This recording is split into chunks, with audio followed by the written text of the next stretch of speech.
Один известный путешественник сказал: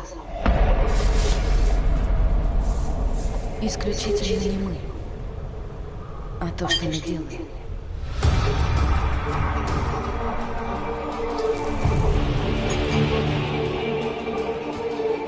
Я отправилась на поиски себя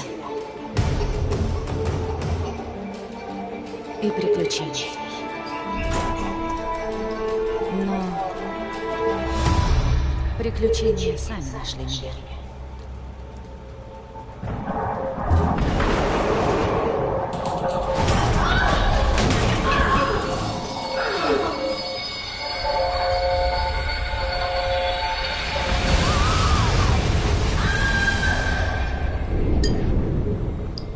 В самые тяжелые минуты, когда жизнь проносится перед глазами, мы находим то, что нас поддерживает.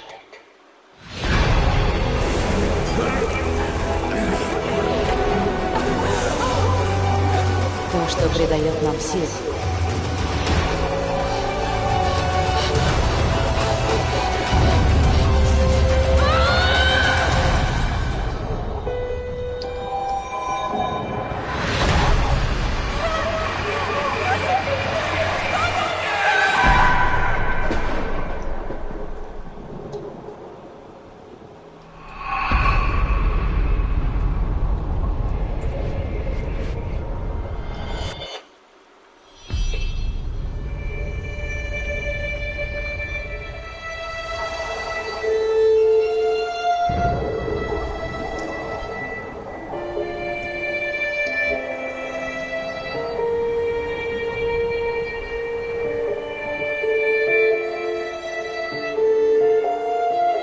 Кажется, что выхода нет.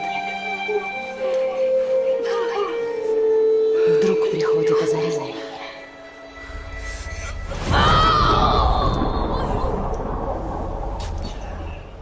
Я поняла, что должна сделать.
Get out of this.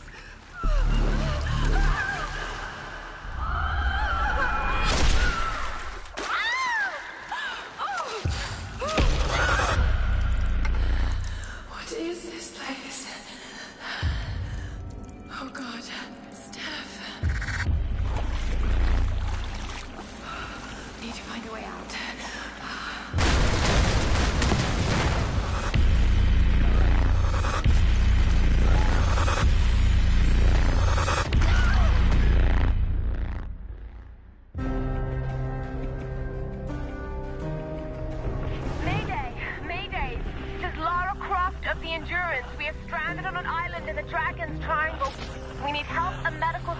Please respond.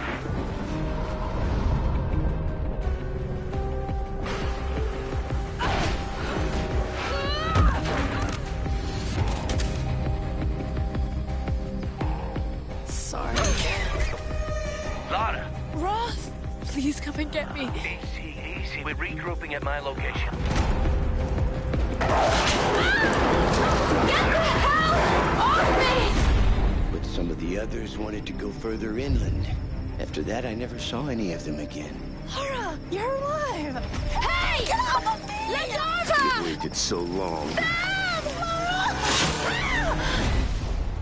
He took Sam. Who took Sam? A man, like the one who killed Steph. Любишь играться в прятки, малышка? Get back!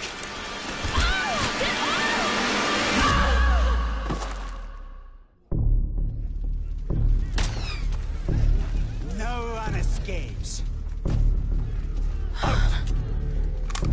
Вылезай! I always find her.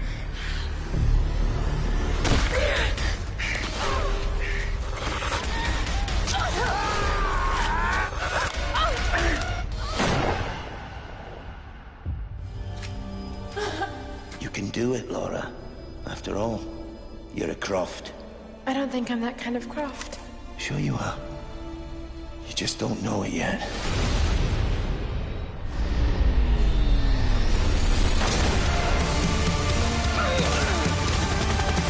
Kill them all!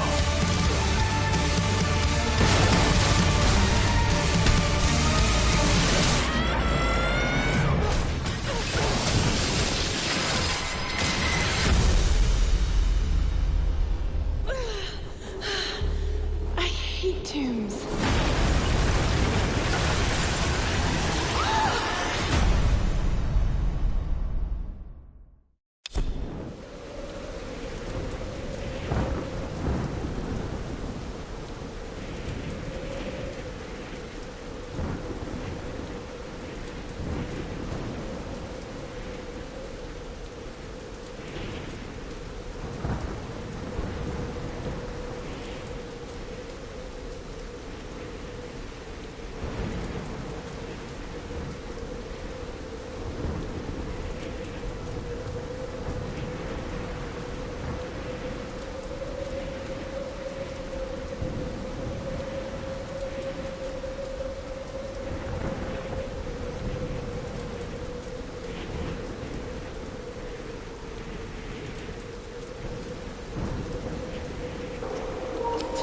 Прикол.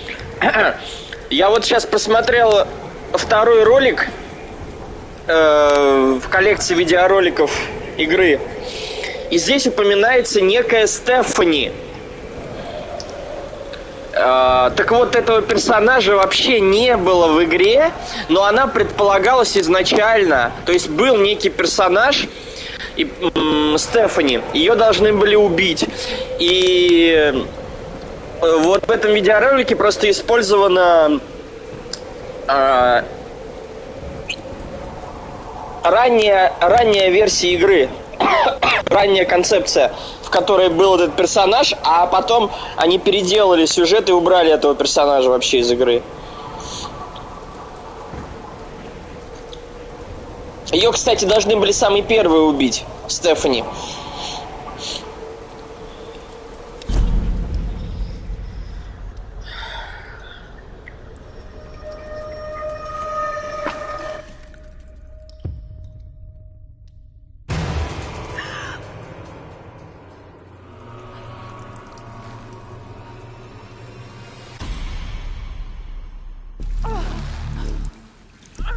Get out of this.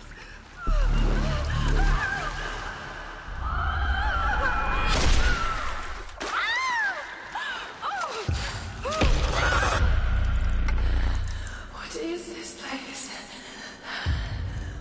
Oh God, Steph. Need to find a way out.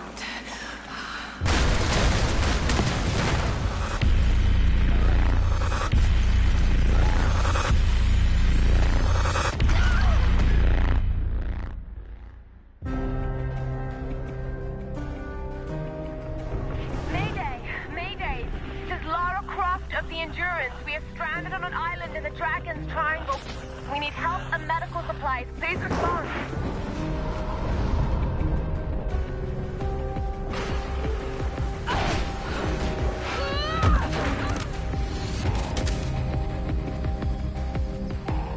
Sorry. Lara. Roth, please come and get me. Easy. We're regrouping at my location. Get the hell off me! But some of the others wanted to go further inland. After that, I never saw any of them again. Laura, you're alive! Hey! Get off of me! Let go of her! Good. waited so long. He took Sam. Who took Sam? A man, like the one who killed Steph. Любишь играться в прятки, малышка? Get back.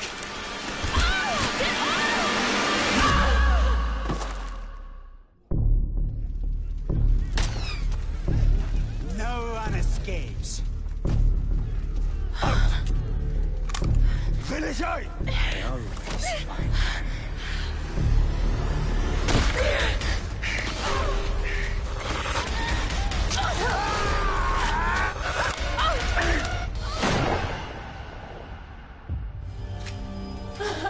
You can do it, Laura. After all, you're a Croft. I don't think I'm that kind of Croft. Sure you are. You just don't know it yet.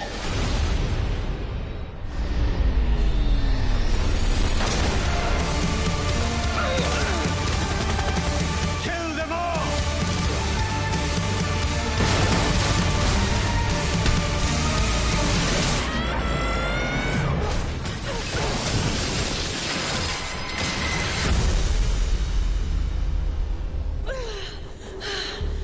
I hate tombs.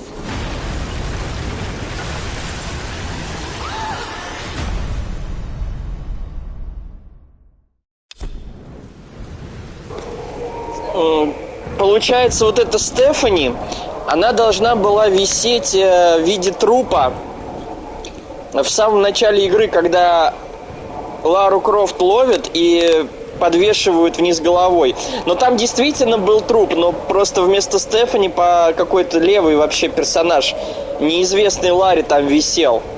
То есть, когда она видит этот труп, она ничего не говорит. А в оригинале она должна была сказать «Стефани». Ну, то есть, она узнала этот труп, это был труп Стефани. А потом это стал просто какой-то неизвестный труп, непонятный.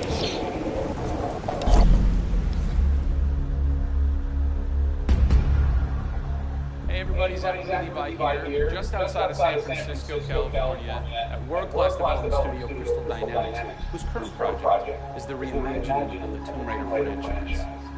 From now until game launches, we're going to be hopping around the globe, bringing you exclusive first looks at some of the key ingredients that are shaping and creating this world.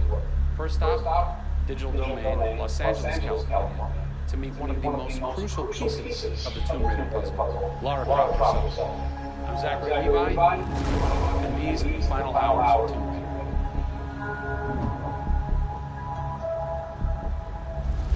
Digital Domain. This is where they do a lot of mocap for big Hollywood films and video games like Tomb Raider. And today, we are going to meet the new Lara Croft, who is around here somewhere.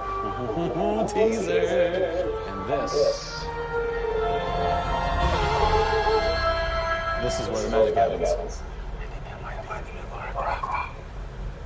That's the new Lara Croft.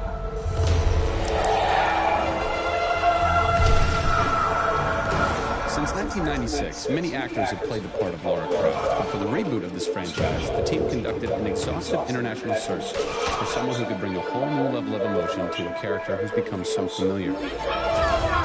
In late 2010, a young English-born actress was chosen to become one of the most recognizable characters in video games.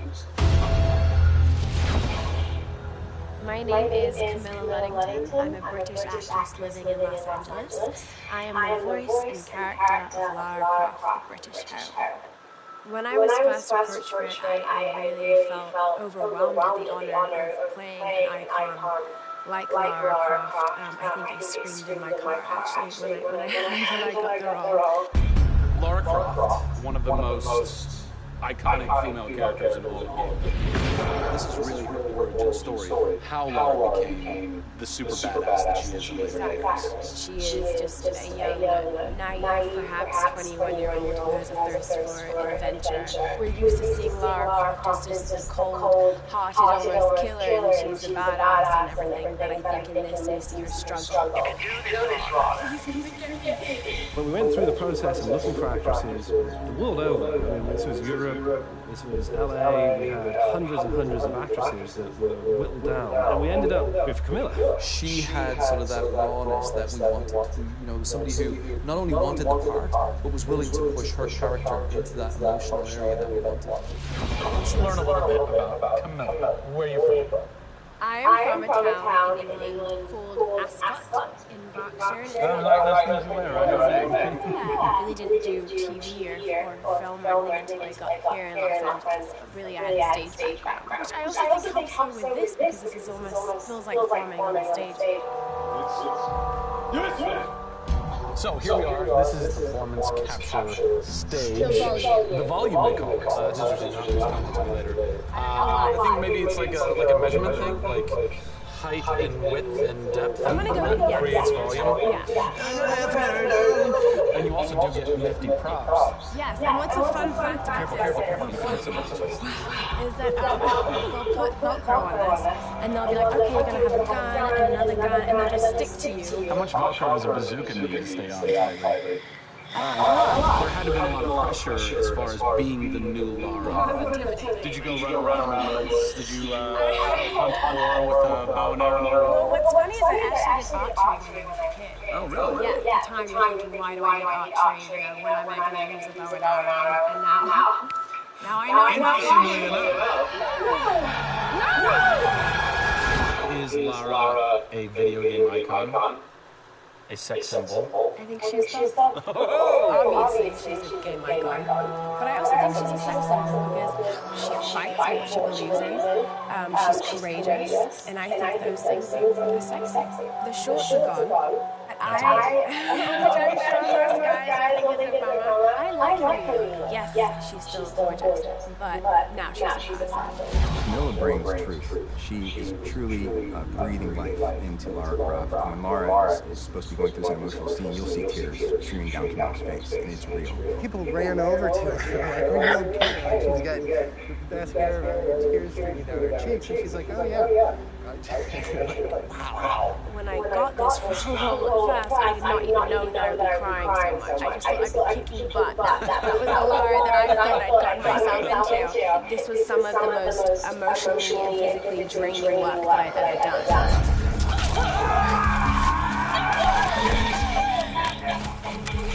This is the very first time I get to see this.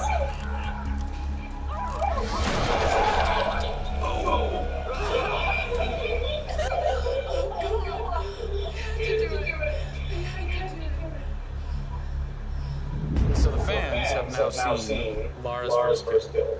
What was that moment for you like? Intense, for sure. Probably one of the hardest things to film. She has to fight for her life. It's fascinating how she reacts to that. She doesn't just walk away from that first kill. It really gets to how you see her become Lara. Camilla Luddington is our new Lara Croft. Strong, spunky, gorgeous, brave. How did she get so brave? Excellent question. We're going to cover that in our next installment when we sit down with the writers who crafted the origin story of Lara Croft. Don't miss it.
Hey everybody, Zachary Levi here in downtown San Diego at Comic-Con, more specifically at Nerd HQ, which is the epicenter of all things Tomb Raider.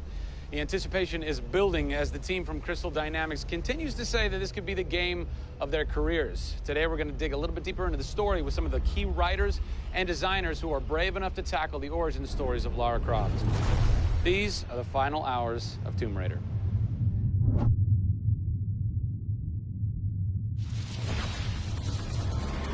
We're in downtown San Diego. We're at Nerd HQ. Fans, the public, will get to play the game for the first time ever. Are you nervous? This is the most nervous time of the entire game. This is huge for us. This is the first time we're giving anybody the opportunity to put their hands on the game. It's not finished yet. It's hard to send it out into the world like that. It's a little young, it's a little fresh. When you put it in the public's hands, you're getting a very raw, unfiltered, like, hey, this is what we love and this is what we don't. You'll start to read about it now. You'll start to see it online. You'll start to get people's perspectives. We're making sure that we make it the best thing that we can for the fans, and these are the fans. Why make an origin story? You could just kind of continue with the Lara Croft Tomb Raider saga, but you didn't. Why? We didn't start with the idea of doing an origin story, actually. We started with the idea of doing something fresh. There haven't been very many games that have the opportunity to go back and tell the true origin story. There is very few games like this.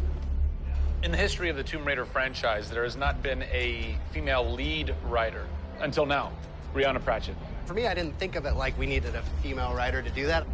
Brianna just nailed it. Brianna Pratchett. Yep. Does it take a woman to know a woman? It probably helps, but I don't kind of think about it as much as everyone else does. I tend to think of myself as being a writer first. There is some of me in her, absolutely. She's very bookish, she's very in her head. I went to public school, I actually learned archery. Camilla did as well, I heard. We bring up our ladies properly. And I genuinely studied Egyptology. I wanted to be an Egyptologist. No way. You know, I've always been a huge fan of kick-ass females. I mean, I grew up on Terminator and Aliens. Yeah. You know, fighting aliens in the future. I thought that was what girls did. It's great to be here at Comic-Con. This is my first time. People are really responding to this kind of new Lara. The fans have been great. They've been very supportive. I want to kind of live up to their expectations. I grew up going to fantasy and science fiction conventions. Now here I am looking at a Tomb Raider poster on the side of a building for a Tomb Raider game I have written. Can't quite process that, but it's very cool. Lara's actions affect her character and her emotional state, and so the first kill for us was a big thing.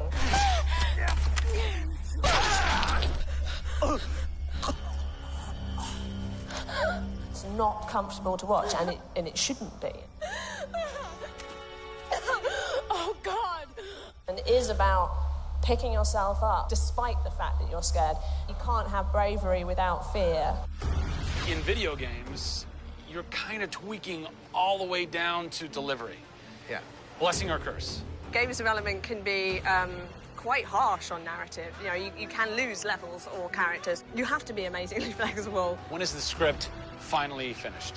You get insight when you see it through your audience's eyes. Yeah. So once the story gets to a point where we can start sharing with people, where we can start putting it on the screen, then we start to understand, are people getting from it what we want them to get from it? The feedback is that it's really fulfilling our primary goals of delivering a story that introduces people to a Lara Croft, but also just takes them on an amazing adventure.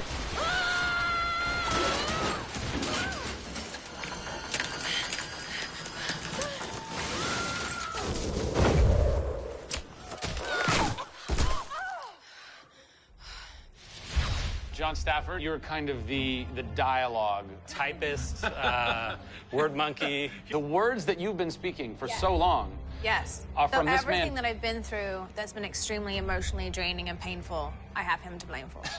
So we'll have words later about it. What were the challenges stepping into the heart and mind of a character like Lara Croft, who we've known for quite some time? Yes. Players' expectation is... You want to just jump right in, guns blazing? Controller, I'm awesome. I'm awesome. We want that. That's what video games basically allow gamers right? to feel. I am awesome. Challenge for me is to show her vulnerable. We're shipwrecked on an island inside the Dragon's Triangle. Still have a very playable game, but also show real emotional character. It's very difficult to do that in game. Please come and get me. You can do this, Lara. When you have really extreme circumstances, you have really extreme emotions. What the hell? It's all about her survival. She's basically willing to do whatever it takes. There's people trying to kill you. You know, things are really extreme. Listen, I'm gonna get you out of there. I promise. I promise. I didn't want any lines to sound gamey. There was a good collaboration of making sure that really that didn't happen. That's very difficult writing, you know. How do you write a line that isn't just like, I should go there? Республика выживания 24 на связи. I bet there's something hidden in that crate. I want you to love this game in a way that really feels like the first time you played it, but do it in a way that people have never seen before. For me, it's crazy not to look at this as an opportunity to really start that dialogue. This is the game of our careers. This truly is the first time to sort of say, okay, this is it. Well, now that we know a bit more about what it takes to reimagine an icon from the ground up, we're headed east to go behind the sounds of Lara's journey. A journey that is heightened and shaped by cinematic score and sound design. I hope to see you on the next episode when we talk to who's behind what we're hearing in Tomb Raider. Да, прошел на 94%. Я немножко по мелочи не дособирал. Точнее, нет, по мелочи я все дособирал, но я не прошел некоторые испытания. Вот если испытание допройти, будет 100. А так у меня 94% прохождения. Кстати, знаешь, прикол еще хотел тебе сказать. В самом конце Лары Крофт, прямо вот игра заканчивается, перед титрами появляется надпись «Выживальщик рожден». Или «Рожден выживший». Или «Выживший рожден». Выживатель рожден, выживальщик. Survivor born. Или Survivor is born. Вот как-то так. Что-то не помню, is есть или предлог, или нету. Survivor born, по-моему, вот так. Выживальщик рожден. Или появился выживальщик. Выживший. Выживальщик, нет. Выживший как-то не очень. Survivor — это именно тот, кто выживает. Не тот, кто выжил, а умеющий выживать. Survivor — это умеющий выживать. Выживальщик. Выживанец. Выживальщик. Выживальщик. Наиболее подходящий термин — выживальщик. Выживающий. Выживальщик. Короче говоря, в русском языке нету идеального термина, подходящего к слову survivor, но так чисто интуитивно выживальщик, короче говоря.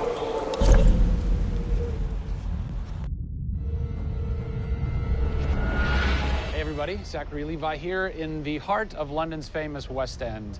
Behind me is BAFTA, the British Academy for Film and Television Arts. Why are we here? Excellent question. For starters, Tomb Raider, the series, has garnered a lot of love and accolade from BAFTA over the years. Some of the key players on Crystal's dev team are BAFTA LA members. And to top it all off, legendary video game composer Jason Graves is a BAFTA winner. We're going to catch up with him in just a bit, but first, a little trip to Raleigh, North Carolina, where we go behind the scenes at Jason's recording studio. These are the final hours of Tomb Raider.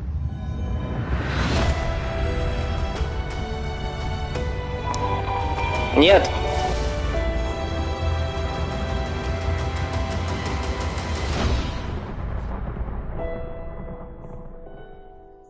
The first thing we did was the theme.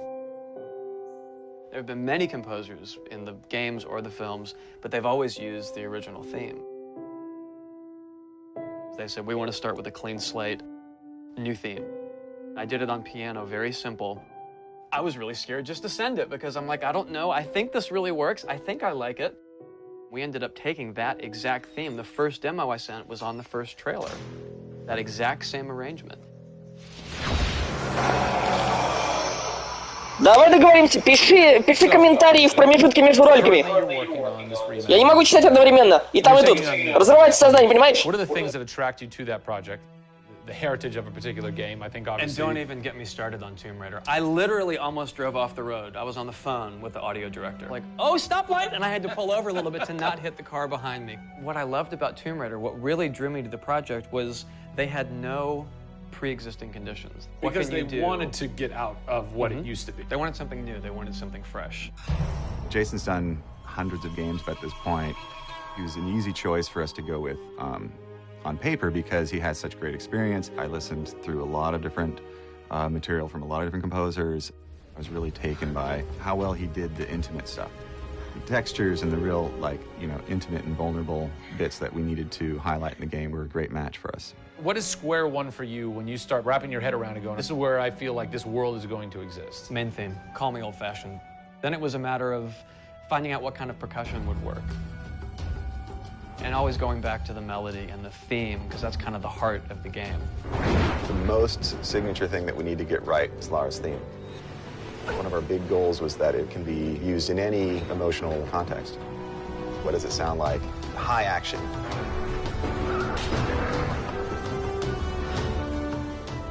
What does it sound like when she's in pain? For music, the gameplay and the concept art, especially with the scavengers and kind of the shanty town, corrugated metal, how everything's kind of this amalgam of different stuff that they found on the island. Like, that's what I want the music to sound like. The bad guys are playing the music now. Alex said something like, it'd be really cool to have something, you know, chains on a metal board, or like you're banging a metal fence. 2 weeks later, Jason calls me up and he's like, so this guy who's like this sculptor who lives right around the corner from me, I was talking to him about the idea of creating an instrument. And I'm like, that sounds completely insane. We have to do that. Tackling the score to one of the most iconic franchises in the world brought a unique challenge. How best to capture the emotional timbre of the characters and island in music? People, I give you the instrument.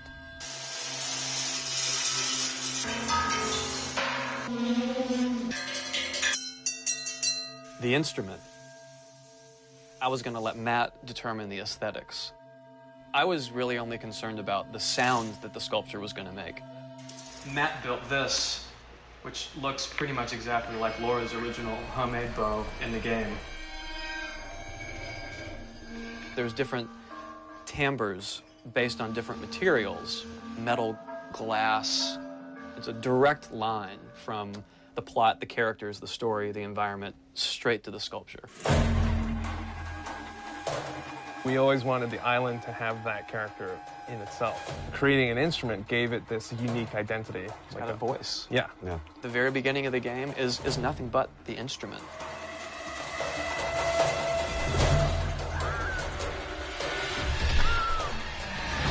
Who do you look at in video games or in film that you go, what they've done has shaped who I am and what I do for a living? They're all dead, unfortunately. What? Yeah, I know. It's classical composers.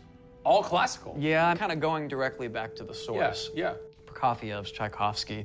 Even for some of the scary stuff, you've got Penderecki, who's a Polish composer. Actually, he's still alive. It kind of goes back to ballets or opera, which is kind of the precursor to film and video games. You know, they were telling a story. Yeah. That's what I love about that music. It tells a story. Even if you don't know the plot, you can listen to it. And film music's the same way. It's tough with games to do things that are subtle. You want to make Lara relatable, make her realistic. Another one.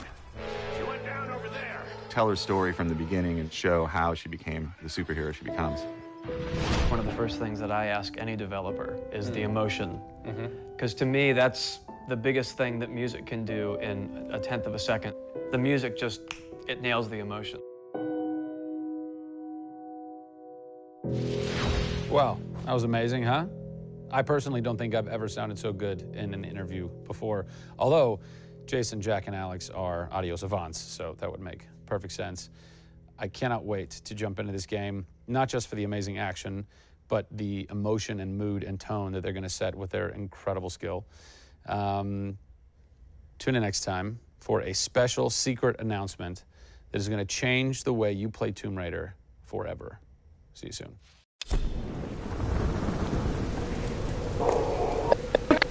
Ты на связи? Ты еще здесь?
Суд назначен на 6 марта.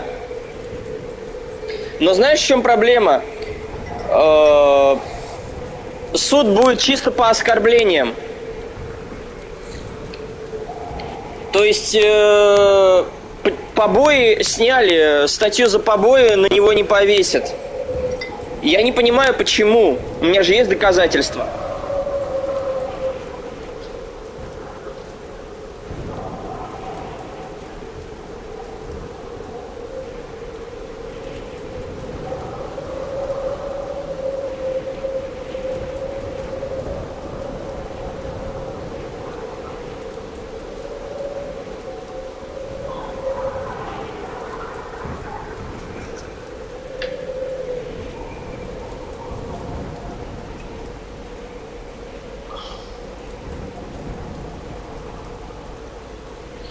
Какая разница? Не имеет значения, сильные или слабые.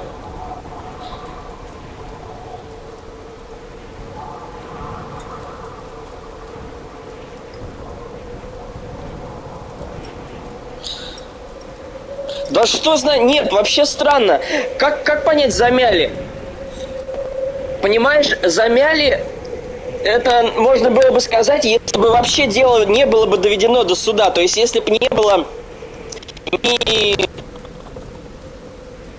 Если бы не было никакого... Понимаете, не будет... Вот. А на этом суде я могу представить доказательства, что были и побои. И что тогда? Получается, все равно я смогу его засудить или как? Или судья скажет, что как бы это не имеет отношения к делу и... Это не имеет отношения к делу и на этом суд закончится. Ни хера не понятно.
Экспедиция.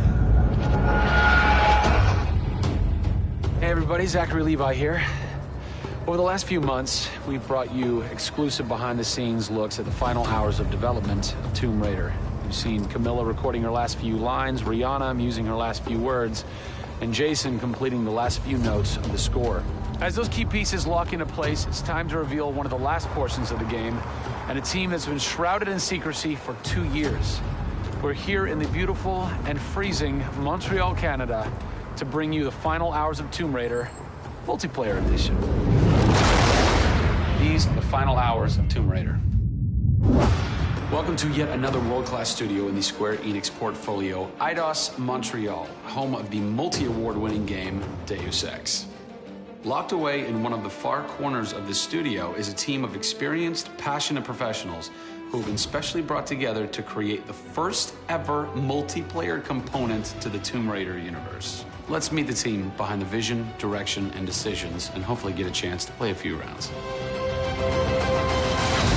Here we are at Eidos Montreal. Before we get into why we're here, Carl, you now have an amazing stash, my friend. What is the impetus behind this? As a studio, we've been participating in Movember. A good friend of mine, JJ Owens, works for Movember in LA. And we set up the gaming challenge, and we brought studios from all around the world together. I think so far we've raised somewhere in the region of $140,000, $150,000. Well done. Been a big success, although my wife doesn't necessarily always approve. She hates it? Oh, my wife wakes up in the morning. She says that she hates it. She secretly loves it. What were some of the factors that led to a multiplayer facet to this new Tomb Raider? When we started developing sort of our vision for reimagining Tomb Raider, on paper, it was all about single player. And as we started to build that world out, we had the island, we had the Solari the scavengers. We started to realize that we had this canvas. Great warring factions, great landscapes. Yeah, we had all these really awesome places where it was all about traversal and single player. When we started looking at that, we thought, wow, well, what about multiplayer? Part of the genesis of that was Lara Croft and the Guardian of Light that kind of cracked open a door to lead you guys into the multiplayer into here at Eidos Montreal. Guardian Light was a downloadable, a smaller scale project, and that allowed us to sort of take the risks that we wouldn't necessarily take on a full-blown project. Guardian of Light was our Pixar short. It's the idea that whilst you're building your big project, you're always thinking about that next thing, but also allowed us to be able to start understanding co-oping and networking. It was a game that actually brought Tomb Raider fans together for one of the very first times. You hear them in their ear, and they were having fun. And as a result of that, that led to us thinking about multiplayer. Hopefully our single-player experience we're delivering is a very sort of single-player, solitary, immersive type of experience. But at the same time, we believed tomb raiding together with friends would be fun. Tomb raiding, I think that's the first time I've ever heard that term. I like that. It's fun.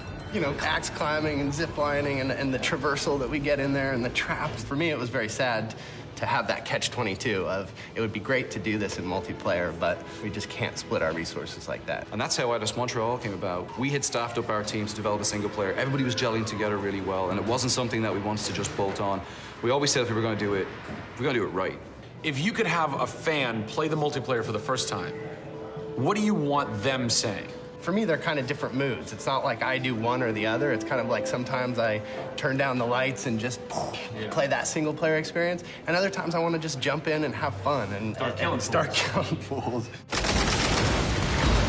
Joe Curry, producer of multiplayer on Tomb Raider. It's the first time Tomb Raider has ever incorporated multiplayer, and you're in charge of that. Yeah. What's running through your mind when you get that call? Well, first off, exciting, right? I mean, we're all huge fans of Tomb Raider on the team. I mean, we grew up with Lara Croft.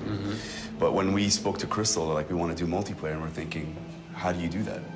It's always been Lara's story. You've been in charge of creating the first ever Lara Croft Tomb Raider. No pressure. Multiplayer. No pressure, Zach. Thank you. What are some of the main pillars that you brought over from the single player to the multiplayer to make those two worlds cohesive? The element that really stuck out was survival. Group surviving together. Right. But then traversal, the ability to go up and down and kind of everywhere in a level. The weapons, you know, the characters. What did you guys have to tweak in order to create an engaging multiplayer experience that wouldn't necessarily work with the pieces that were in play with the single-player experience?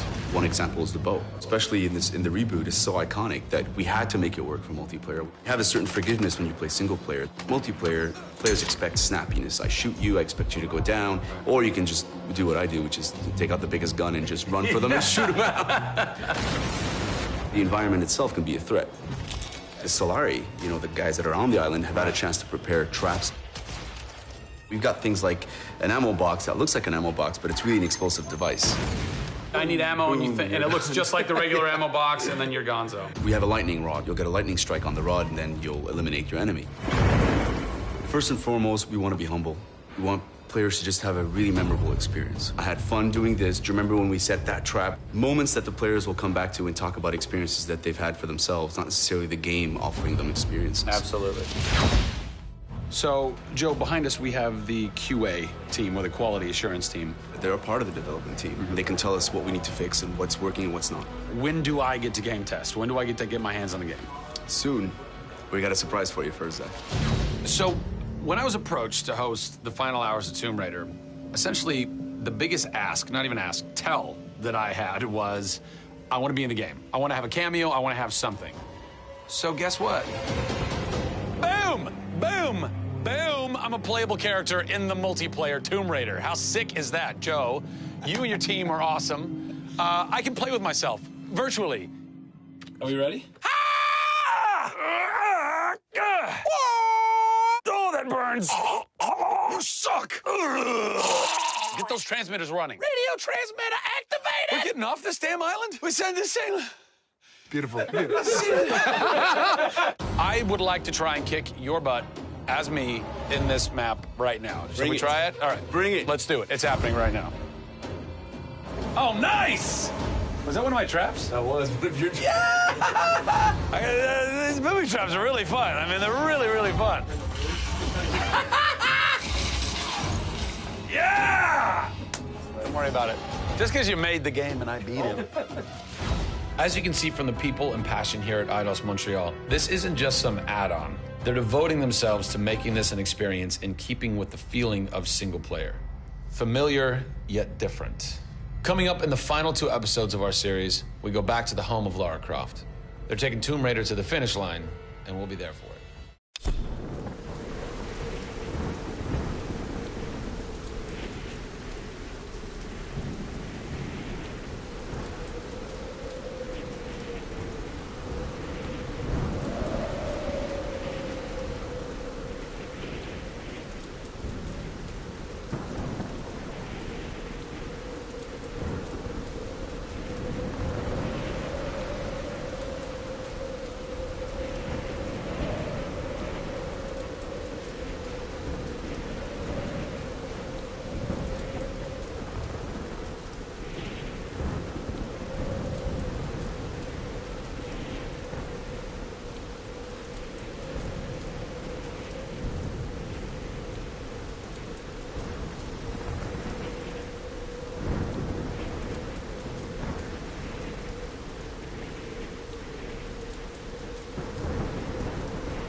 everybody, Zachary Levi here, again for the final time, back full circle in Redwood City. Behind me, inside, critics and fans alike are getting some hands-on experience, an hour's worth of gameplay of pre-release code. Simultaneously, the studio dev team is hard at work, crunching, optimizing, and polishing all the last little bits of code for what we will all come to know and love as the new Tomb Raider. It's a culmination of everything, and the clock is ticking.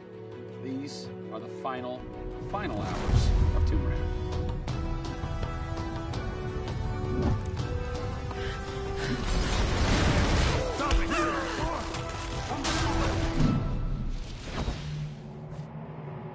Tonight we have a large audience coming in. We decided that rather than going to one of our partners and just doing a live stream, we decided you come to us. Yeah. We have a big area in the studio, and let's open it up. Have you ever done anything like this before? No, we've never done it, because right now we've got black curtains up around a specific area of the studio, which is our next big thing. Mm-hmm. Only a select few people have been allowed to come in, right. And everybody's heavily NDA'd, and now we're going to bring 80 plus people into the studio. But it's exciting, to bring those type of people into the studio. They're the fans. They're the people who love it.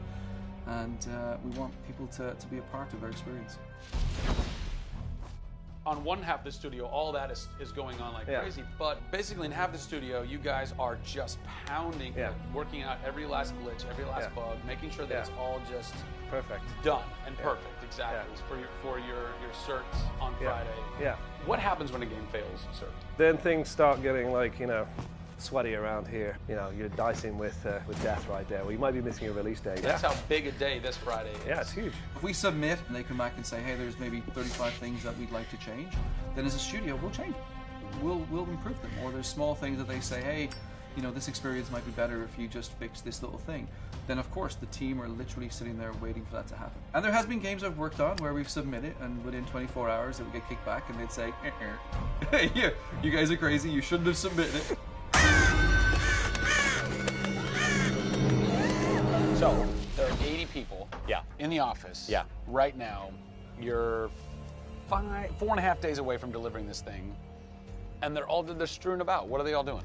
So we have guys working out of very prioritized hit lists, right? So we say, okay, this is the most egregious thing that we've noticed lately. We'd like for you to focus in on it. What are you guys debugging here? Looking at some menu transitions. Oh yeah, we want to make sure everything feels snappy all the time. Menu transitions. If I had a nickel for every time. One of the toughest things with Lara as a character is her hair. You try to simulate hair in a video game, and it's not always exactly the way it would be in real life. But that's something that's, I think the fans really point that out, and they want Lara to look as good and as believable as possible. So even in the home stretches, we're trying to sweeten it and make you believe it. So I spend a ton of time playing the game. So while everybody else is busting their butts trying to make it work, you're having fun. That's basically what you're saying. There's about 80 people that are all still busily working in this last week before the game goes to cert. Absolutely. One of those groups is called the what group? The OMS group. And what does OMS stand for? OMS is an acronym for Oh My Shit. And what does that mean exactly? When you're into the high octane moment, the only response that we were challenging the team that it could come back with was, I would exclaim, oh my shit, that's awesome, right? Like, I couldn't even cuss properly. It could have been the OMHG, the oh my holy God team. Yeah. But oh my shit, oh I my think shit, it resonated. sufficient. So many companies focus on the explosions, and we love explosions. I mean, there's plenty of them in the game. But it's also about sometimes that implosion moment, that time where you actually feel like you're part of that. We have an early example in the scavenger den, very early in the game, where the camera is about 6 inches from the back of her head as she's in this claustrophobic moment as the ceiling gets lower and lower and the water gets higher and higher and the torch, you're worried, is it going to go out? And as you suck in for that moment, if it's resonating with people, as we've seen it resonate here, you actually watch people who are claustrophobic kind of lean back in their chair a little and kind of react, and that's exactly what an OMS team is about.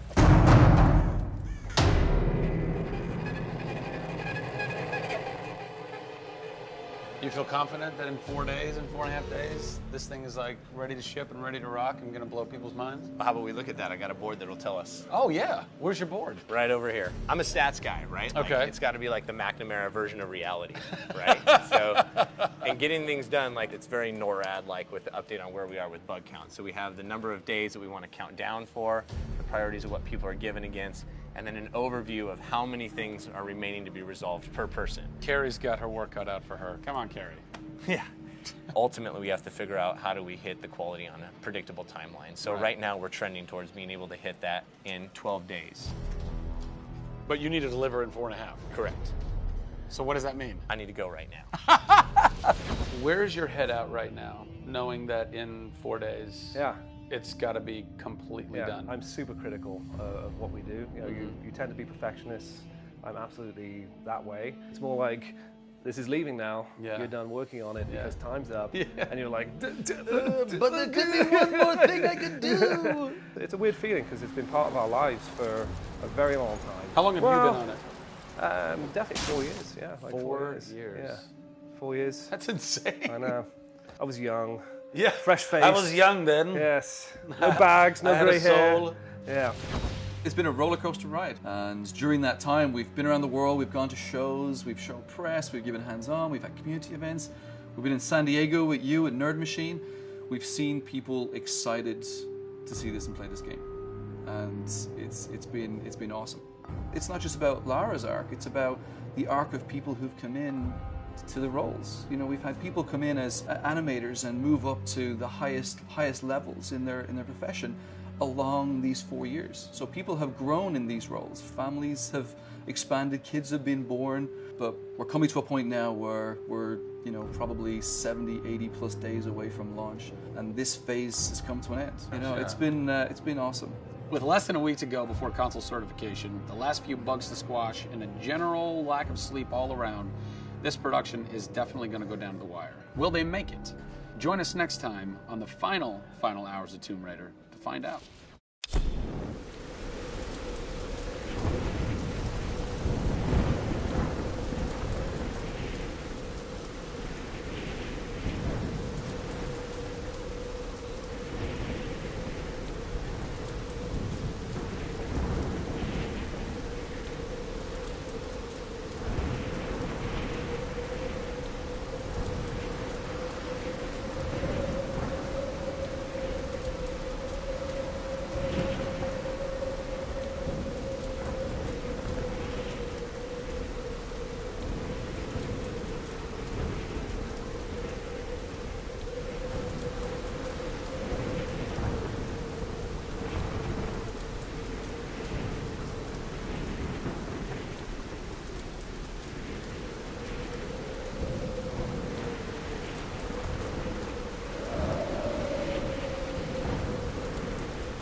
Last few months, we've followed the very talented Tomb Raider team through some of the most ambitious and innovative game development the industry has ever seen.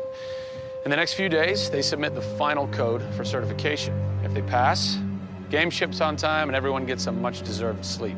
If they fail, well, let's not talk about that. I'm Zachary Levi, and these are the final hours of Tomb Raider.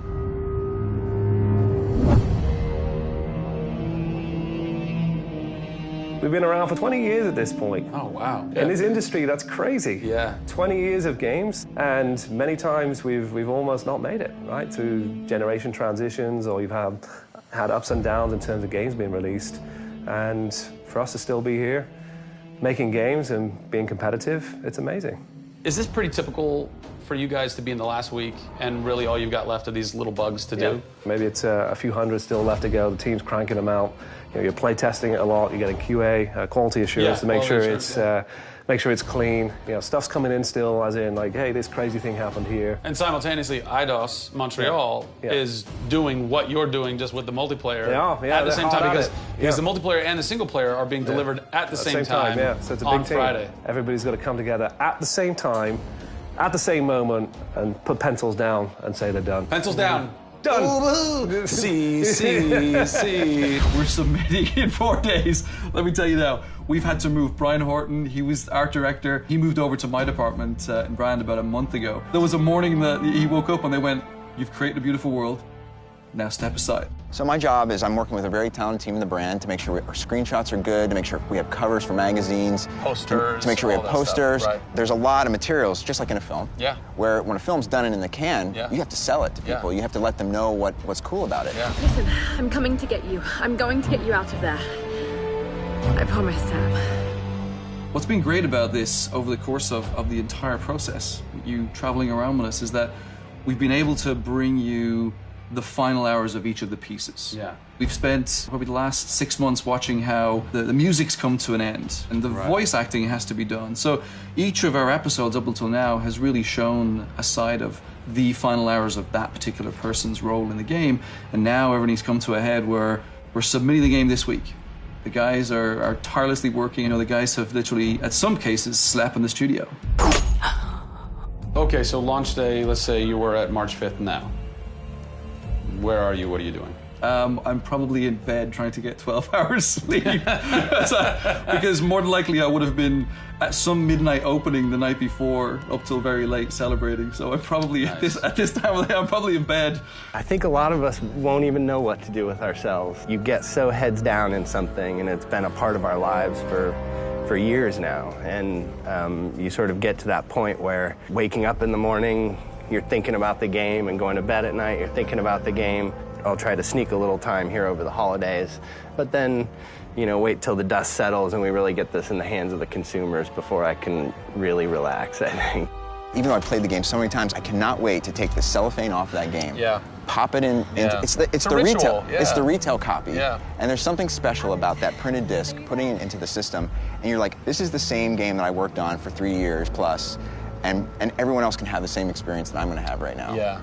Of all the taglines, whether they're actual dialogue in the game or marketing lines or whatever, something that would sum up your experience over the last 4 years is A Survivor is Born. Yeah. A Survivor is born in you, A Survivor is born in Crystal Dynamics. Yeah. We just wanted to be known as doing top-tier work. There's games I look at and say, I wish I worked on that game. Yeah. Right? Yeah. And I wanted Crystal to be that. And I think that with this one, we're going to do it. Yeah, anybody can make an explosion look beautiful and make a world look phenomenal, but we now move into a period of time where it's about having a connection with something which is much deeper than just saying I have a controller in my hand and I'm guiding a character around and fighting or solving puzzles. There's a depth in the story that we're trying to tell, which hopefully for us is going to be able to set that structure for the future. Hopefully we've taken the risk and we've been shouting so loud about this that we're actually carving what should be done. Oh, don't do this to me, you northern bastard.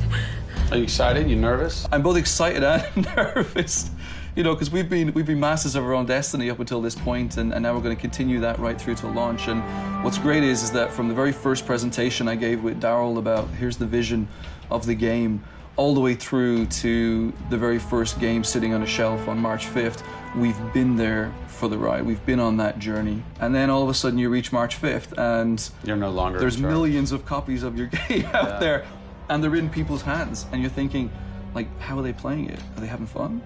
What are they saying? What are they going to do? As soon as they put the controller down, what's the next thing for them? Do they want to tell people? What do you want their response to be?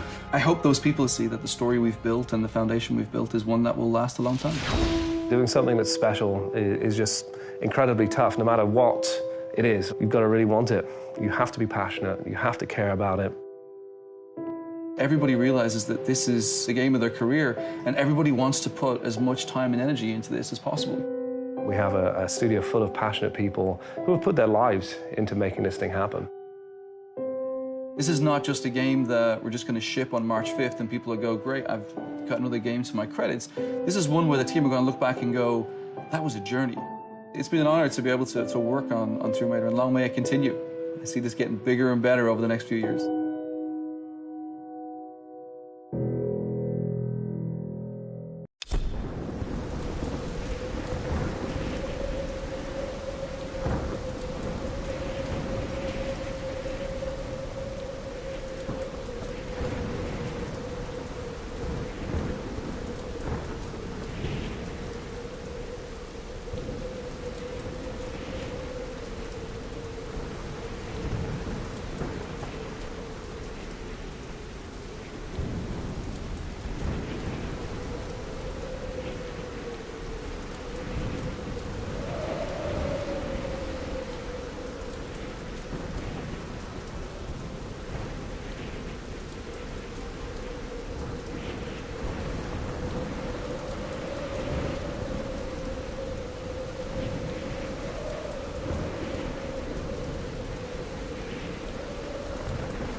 Невинная Лара. Невинная. А здесь уже вся такая виноватая.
Комикс Том Брайдер «Начало».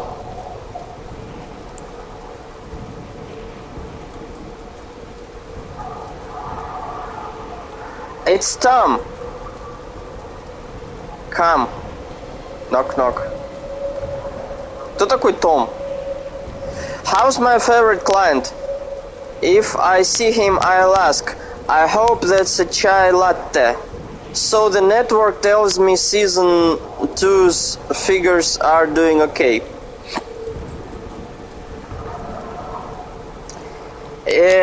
Shelley, could you give us a few minutes, please?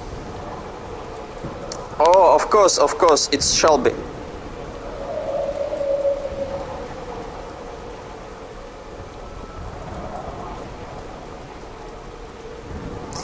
Just okay. No, good is good.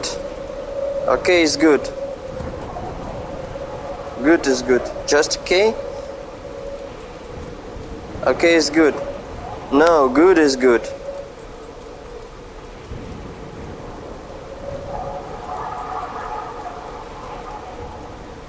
Okay is good. No, good is good.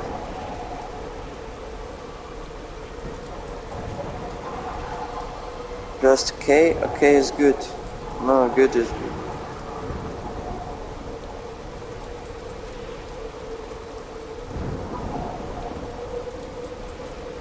So network tells me season 2 figures are doing okay.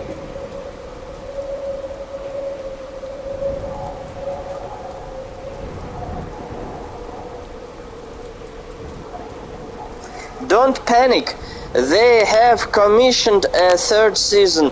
You're still golden. Ah, the new crew. Looks like they could find a bar, a brothel, or a burger. Not so sure they could find the lost kingdom of, where was it? Yummy. Yamatai. Right, still they've got some stories. I'm taking a unit down to their boat tomorrow. Start on the interviews.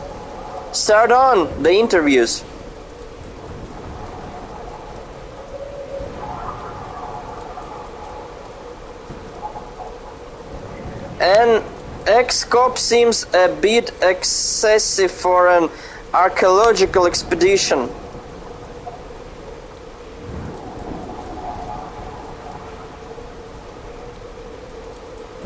I know, but Captain Roth insisted he pick his own people.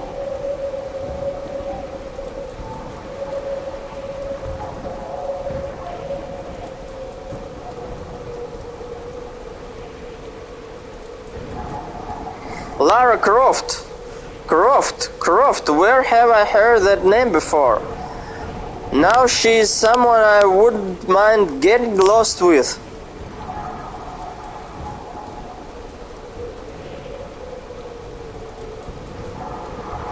The Endurance, this is it. That's what selling your soul looks like.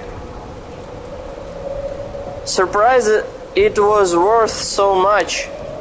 Good to meet you, Captain. Call me Roth. This is Angus Grimaldi, my helmsman.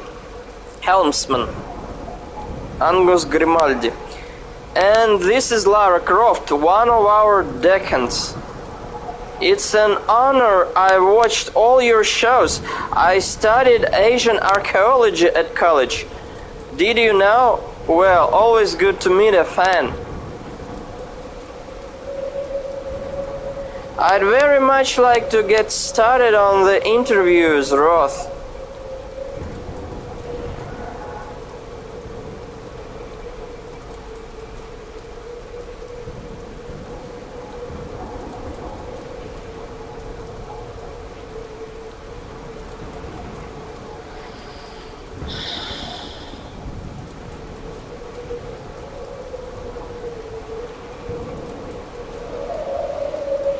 Oh my God, it's an Alexa.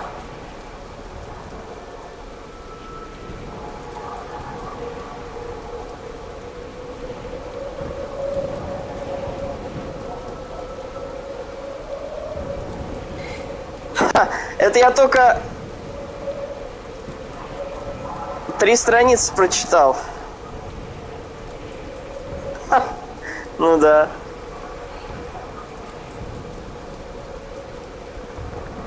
Вот 4-я и 5-я страница. Так.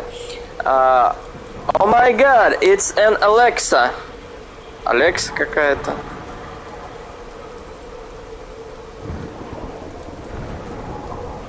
It's an Alexa.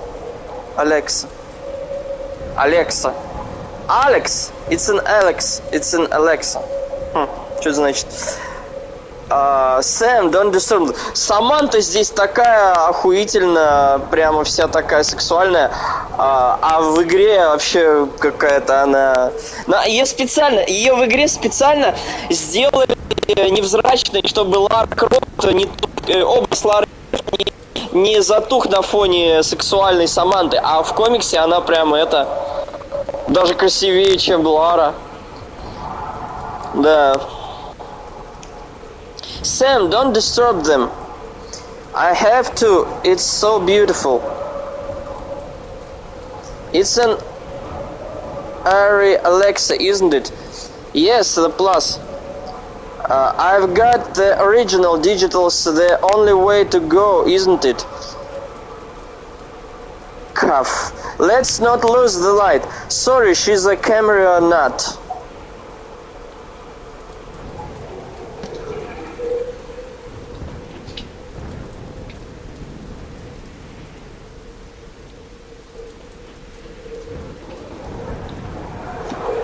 Dr. Whitman, this is my friend Samantha Nishimura.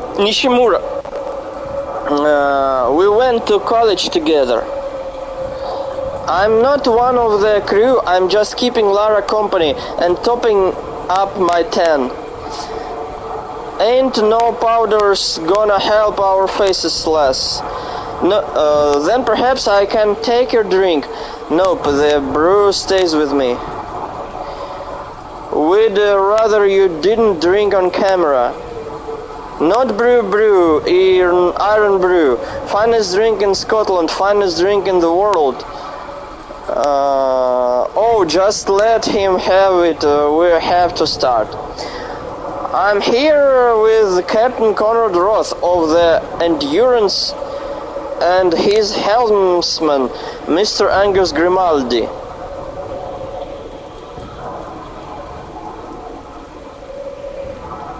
Grim. Mr. Grim, so I believe you gentlemen have been going on expeditions together for over 20 years.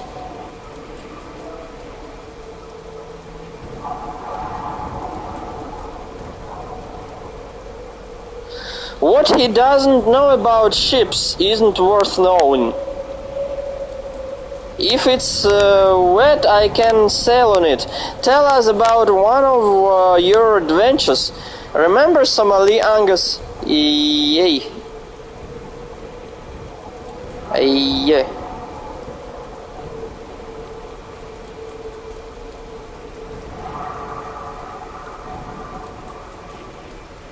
A couple of years back, we were doing a bit of business in Somalia. Actually, it was more like reclaiming a client's personal property. Let's just say the natives weren't friendly. Daft bastards ain't got nothing on me, ma. Pity your ma ain't here then.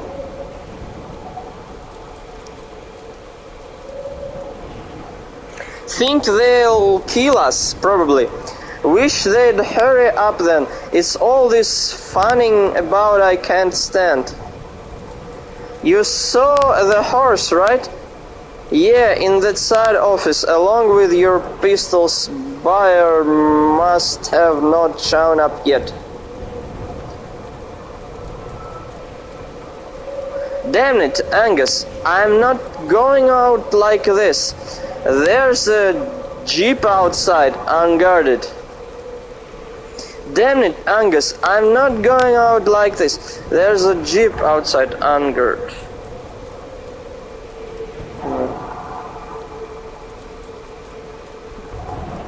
We just need something sharp to cut these bindings. I can help there. When they knocked me down, I managed to secure us a little bit of salvation.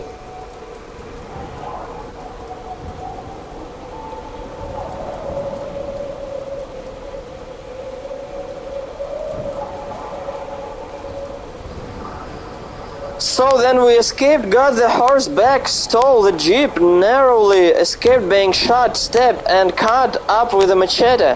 I'd rate it a 7-point day, maybe 7.5.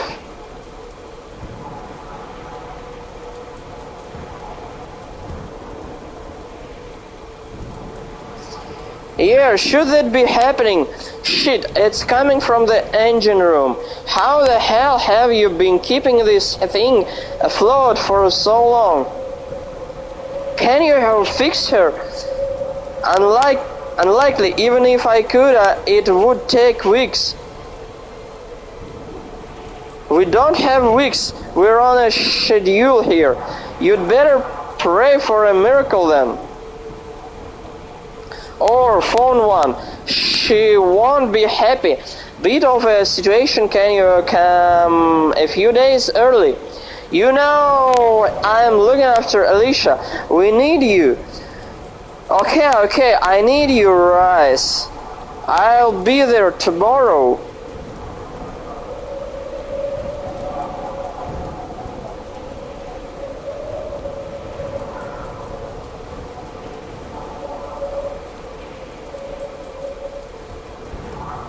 I'm sorry, baby. I know you had a whole thing planned for us.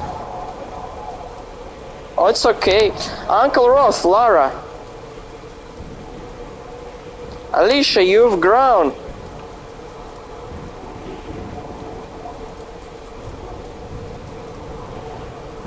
Duh, it's been a year. Is she mad?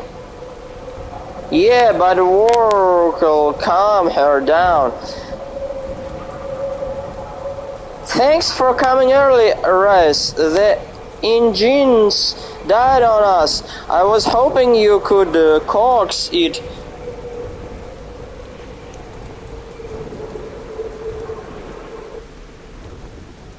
The engines died on us. I was hoping you could coax it back to life.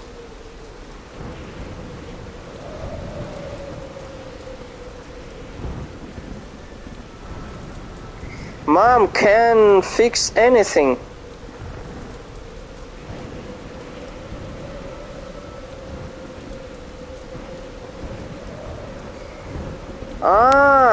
Так Райс, получается, жена Рота? Ну или сожительница. Ну, короче, Алиша их дочь. It couldn't wait until Alicia's summer vacation was over.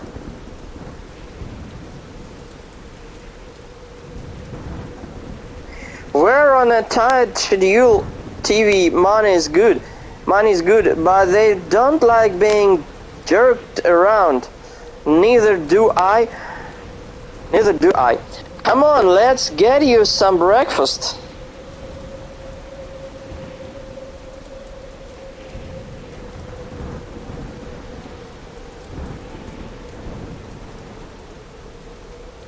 Some breakfast.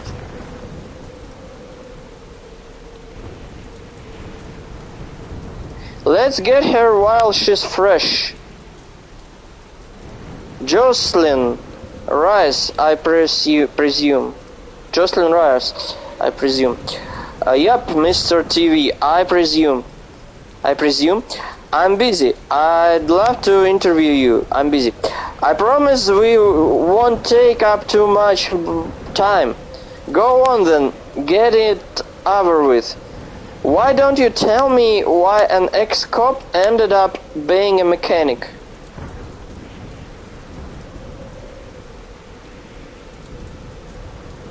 Smart guy like you, I'm betting you know the answer to that already. Well, I know, you quit the New York Police Department over a gang shooting. Something to do with your partner.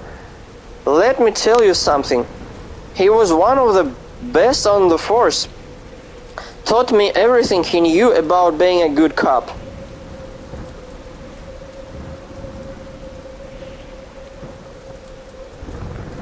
After a few years on the job, we got caught in a drug den shootout. His weapon must have jammed. They gunned him down like he was nothing. I promised his family that I'd make it right. But drug money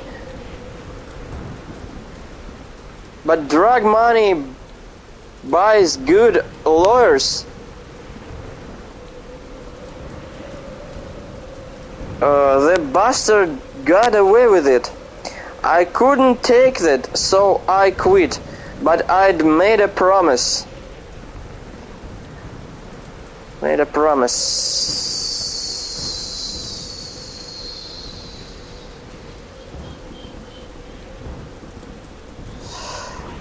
And I kept it.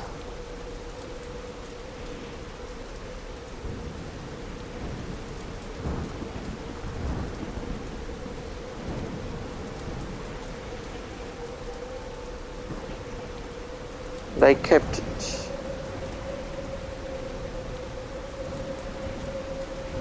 But I still had bills to pay, so I moved in with my sister and went to work in my brother's garage.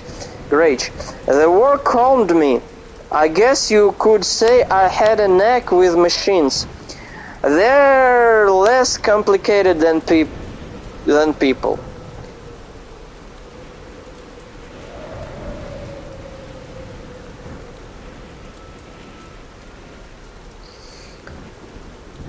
Certainly, I'm less complicated than Conrad Roth.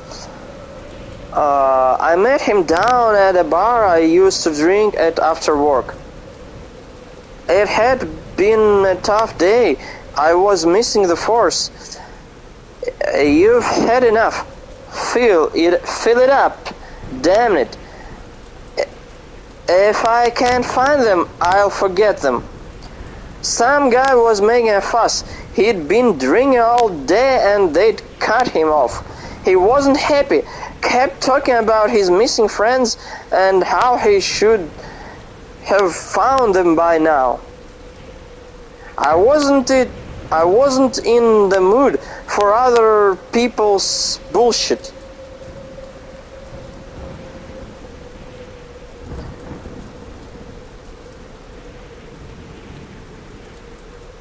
So I sorted it.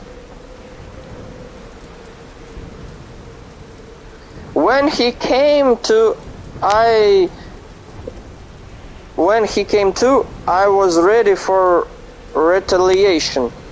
But instead he just laughed, said he deserved it. Так, что-то я не врубаюсь. А почему вот эта негритянка, она не так сильно была опечалена смертью Рота?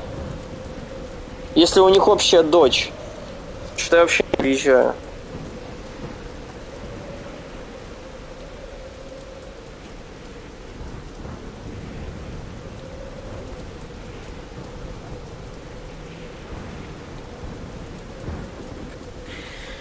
We talked and then he offered me a job, this job. So he saw potential in you. Perhaps Roth has an instinct about people.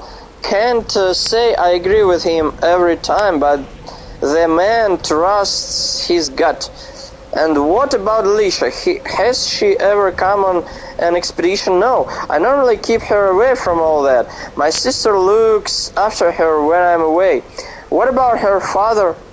He wasn't ready to be a parent.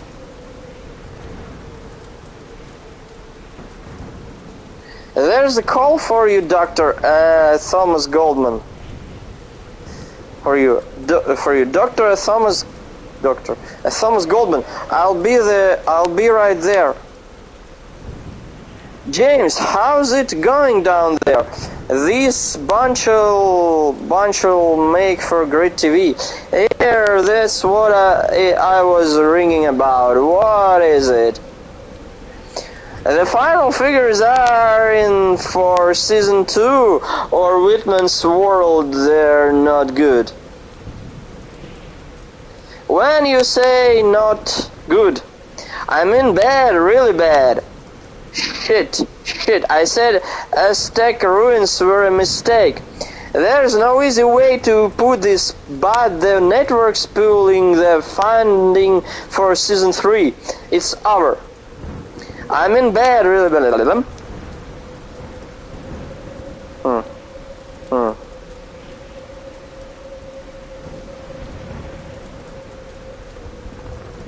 We will see you in a few days. What's he talking about? I don't know, just keep walking. Are you sure everything's okay, Dr. Whitman? I appreciate the offer, Lara, but I'm sure I'll be fine.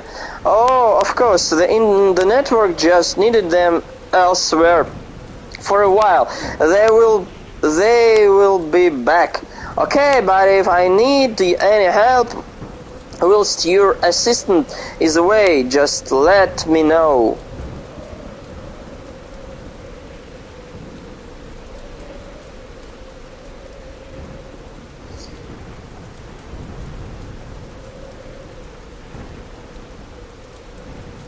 Thomas, tell me you've been busy with convincing the network to reinvest in Whitman's World. You know what the network's like. It's all about ratings with them. But it's the search for Yamatai, the lost kingdom. It could be a gold mine. It's archaeology life. Follow the adventures as they happen. You know, I love the concept. This is going to happen, Tom, even if I have to fund it myself. You mean Shayla actually left you with something after the divorce? You know, I love the concept. The divorce. Look, just try to get them to reconcile, please. I need this. I'll try. It's James, my code's not working. That's because I changed it.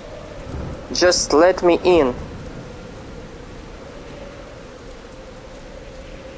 What the hell are you doing, Shayla? Selling your old stuff. Old stuff, they're antiques, whatever. Are you leaving me anything? You're not being anything. You get the house when I'm through with it.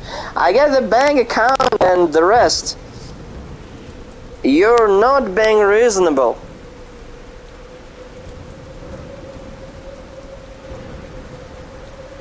Oh, not the Chinese armor.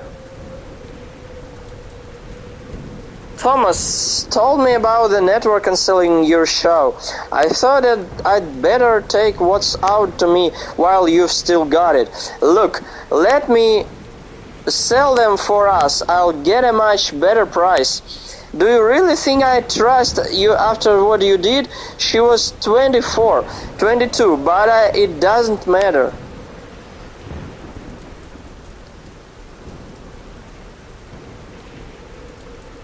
Thomas, those pieces the London Museum sent us for season 3, have they gone back yet?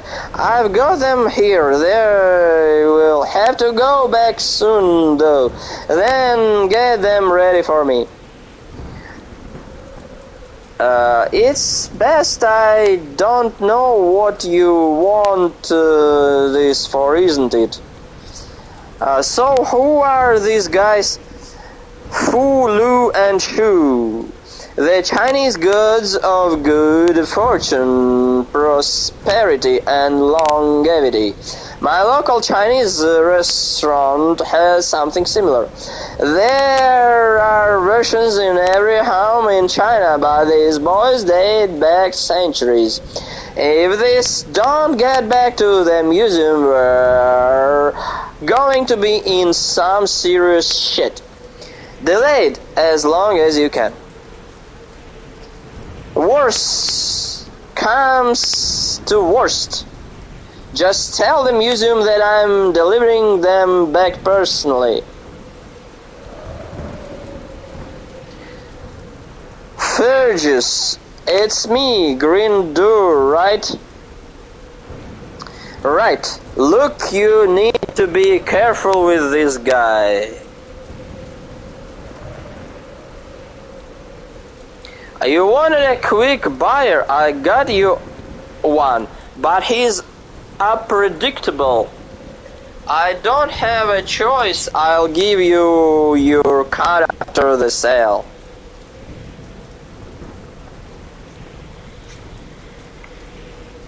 Yeah, I'm sure.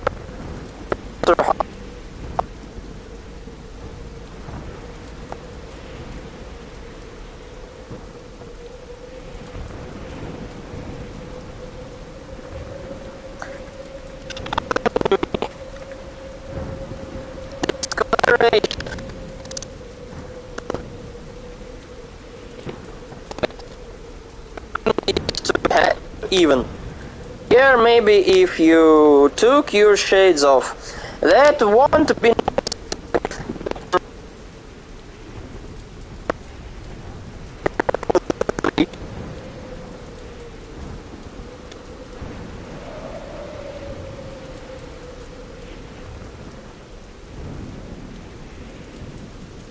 His hearing, please.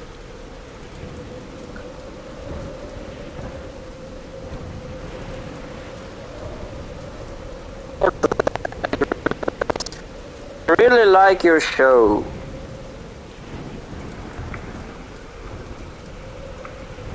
Не понял.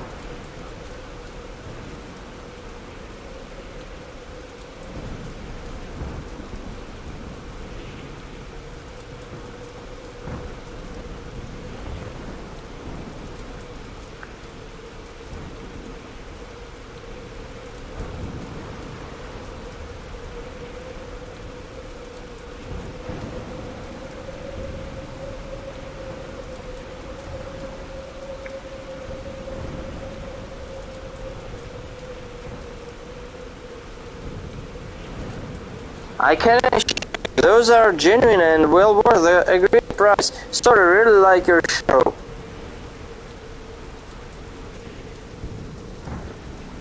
Ой, громила.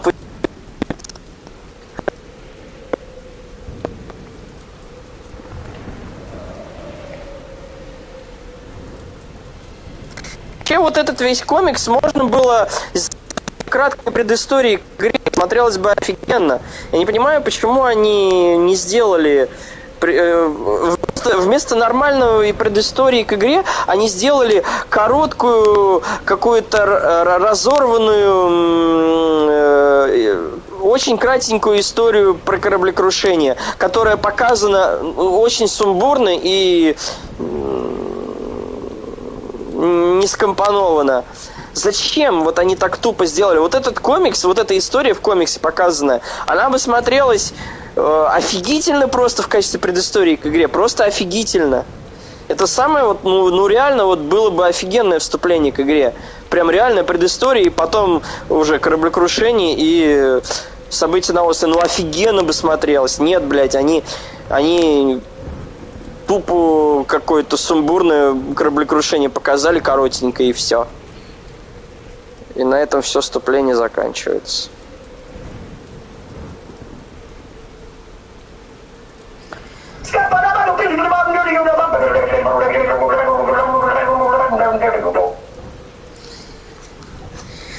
Так, появляется громила. Расхуяривает азиатов. То у него откуда-то пистолет появляется, непонятно. А, он выбивает пистолет.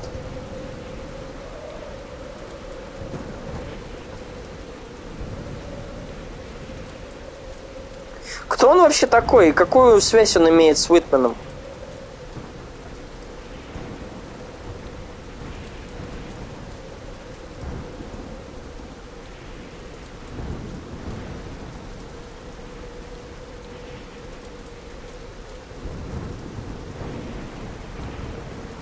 Please, no more hitting. Dr. Whitman, yes? Quick, let's get out of here. Oh god, there goes the funding. That's my van.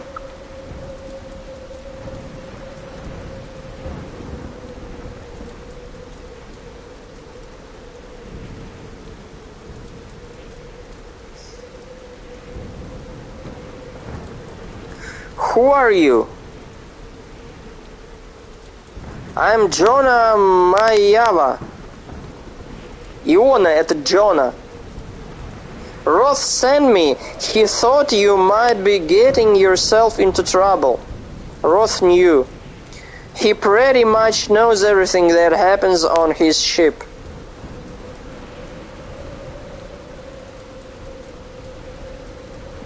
Thank you for what you did back there. You're welcome, man. We're all part of the same crew. We're all part of the same crew. I'd better go and talk to Roth. He's out at the moment. Come on, give me a hand. Is this for the ship? Yup. I'm the cook and General Dog's body. Just arrived today.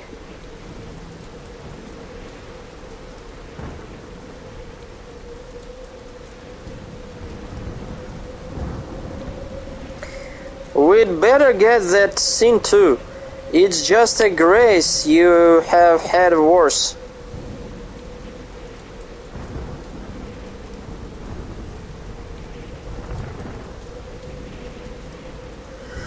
Hey guys, I'm going to see my folks for a bit and drop Alicia at the airport.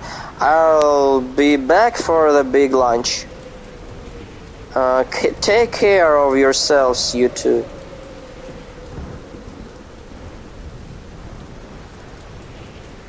You have to find a way, James. You have to.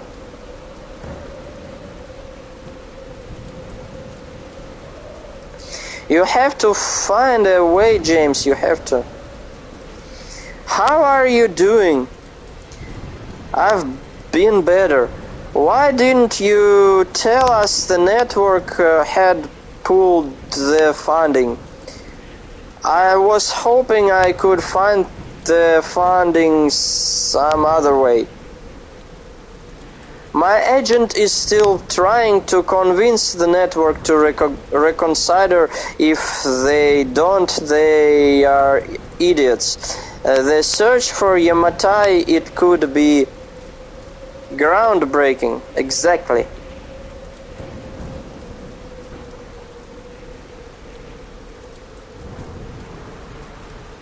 Groundbreaking. Что значит groundbreaking? Groundbreaking. Новаторский. Было бы новаторством. Поиски Яматая были бы новаторством. Точно. It's out there somewhere. If the spirits mean for us to find it, then we will. I don't think spirits have anything to do with it, Jonah. J. Jonah Jameson. Iona Jonah. Lara, my little bird, you've got to listen to your heart sometimes. Вот здесь, кстати, Лара Крофт очень похожа на Анджелину Джоли. Вот здесь вот губищи такие толстые и лицо, ну прям один в один Анджелина. You're starting to sound like that, at least at the end. Wait a minute. Was your father Richard Croft the archaeologist? Yes. I thought I recognized the name. I'm sorry about what happened. Thank you. I used to want to be like him, but he spent more time chasing dreams than facts. Yamatai is no dream. It's out there. Out there. I know it has to be. We will get funded. I'm even prepared to invest my own money in this venture. You don't see that very often. A man who's prepared to put his money where his mouth is.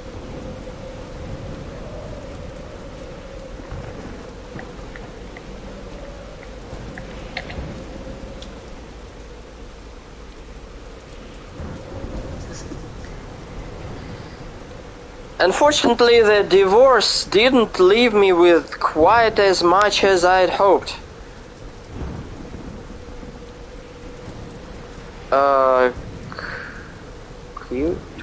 Well, not then we don't appreciate your efforts in trying to secure more, but where does that leave us? My agent's still working on the network. They might reconsider. And what happens if they don't?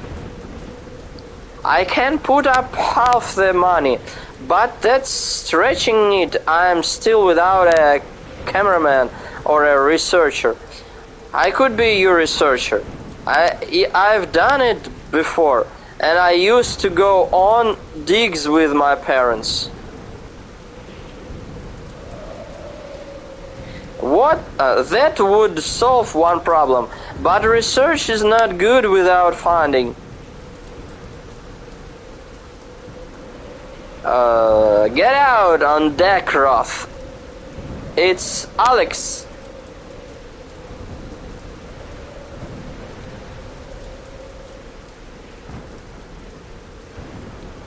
What's he doing here?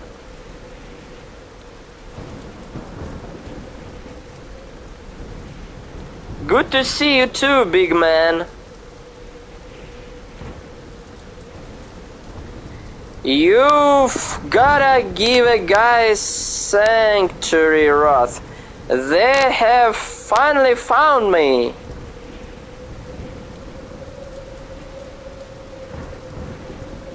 So what have you done this time? And hurry up, there's a match on.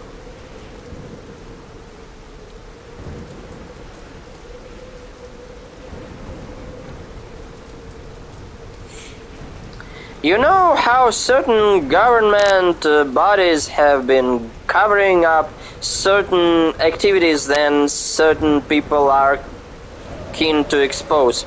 Well, I I may have just a little bit hacked into certain databases that said government bodies get quite antsy about people seeing. And now he's on the run. LC's got it, and I was in the middle of working on some groundbreaking software too. And you thought you'd run here? I think I've lost them. Besides, I heard you were starting an expedition. Thought you might be able to use my skills. Come on, Roth. We could use him, couldn't we? Короче, вот этот программер приперся на Endurance, потому что посчитал, что в этой экспедиции и могут пригодиться его навыки. Из какого перепугу в экспедиции на остров могут понадобиться навыки программиста? Но каким боком вообще они могли бы там понадобиться, интересно?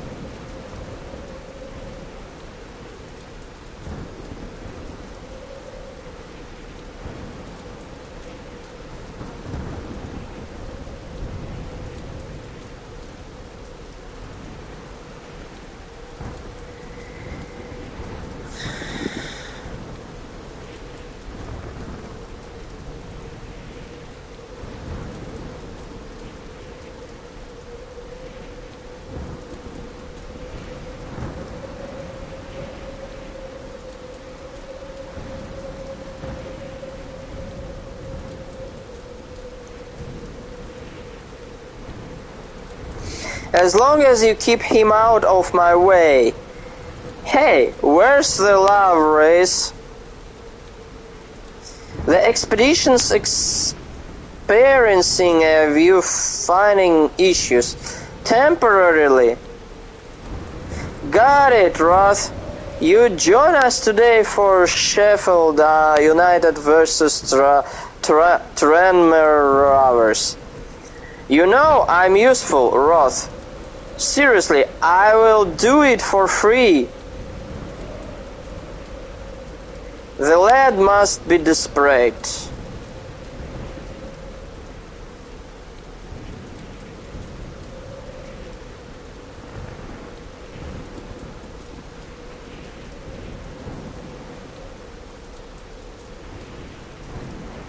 If we get paid, you will get paid. So I'm in? Yes, get set up.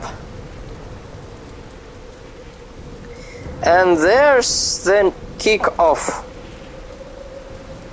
Come on, you blades. Off you go, fly, my pretty fly. Who is it? Dr. Whitman? Come in.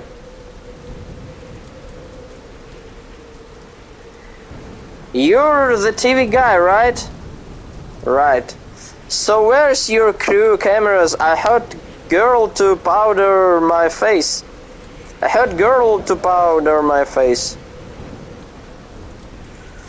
It's just me for now, I'm afraid.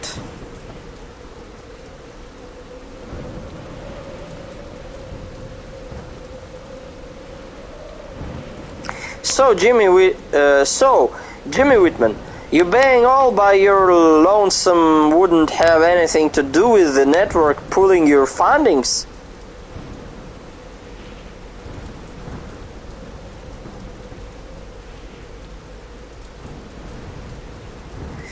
Or maybe it's the divorce. How do you know about all that? It's amazing what you can do with the internet and 15 years of hacking experience. Well, yes, it is true that the network changed their mind about finding Season 3. So, what exactly are we doing here then?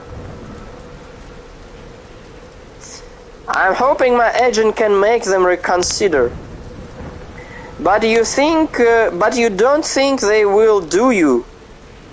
But you don't think they will, do you? That's why you've been going to such extreme lengths to try and find this yourself. The internet told you that. No, Jonah did. Come on, let's get some air. I need to let a piece of software run.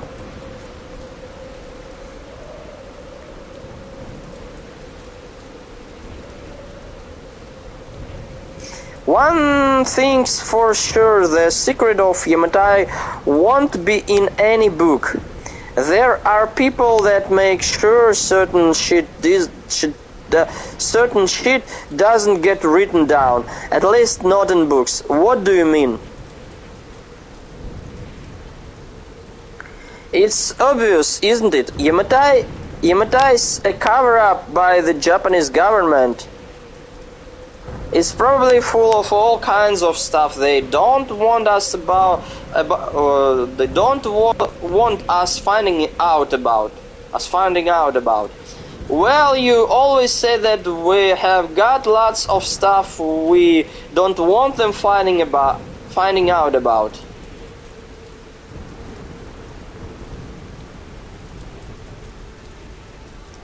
It's probably full of all kinds of stuff they don't want us finding out about.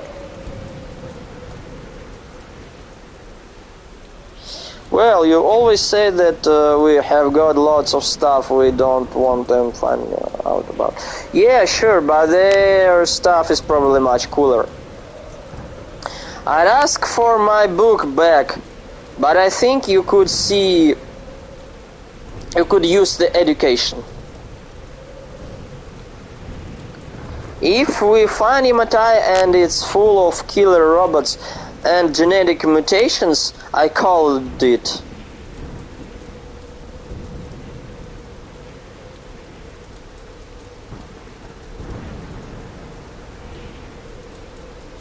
Of course, we need to get out of port first.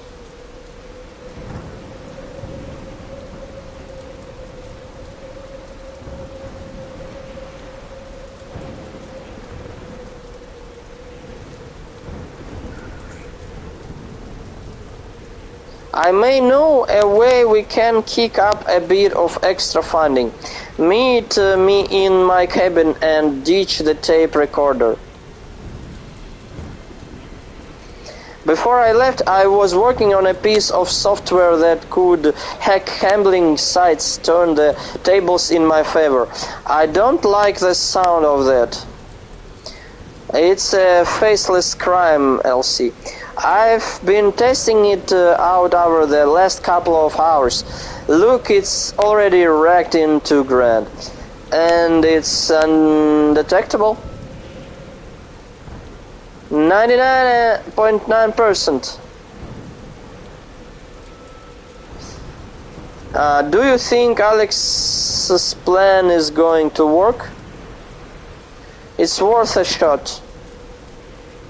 This way sound. Короче говоря, этот программист им понадобился для того, чтобы обойти какие-то японские защиты. Короче, остров Яматай защищен правительством Японии, и им понадобился хакер, который поможет взломать системы защиты какие-то японские и поможет без проблем вторгнуться в территорию треугольника дракона. На территорию треугольника дракона и попасть на остров. Какая-то вот такая здесь тема. It's worth a shot. This may sound crass, but Lara's family had money, didn't they? Yes, but Lara never touched it. Tied up the majority of it so tightly that she can't even if she wanted to. Why wouldn't anyone do that? Because she wants to make her own way on her terms. Look out!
What happened? The 0.1%. Он что, просто тупо в воду?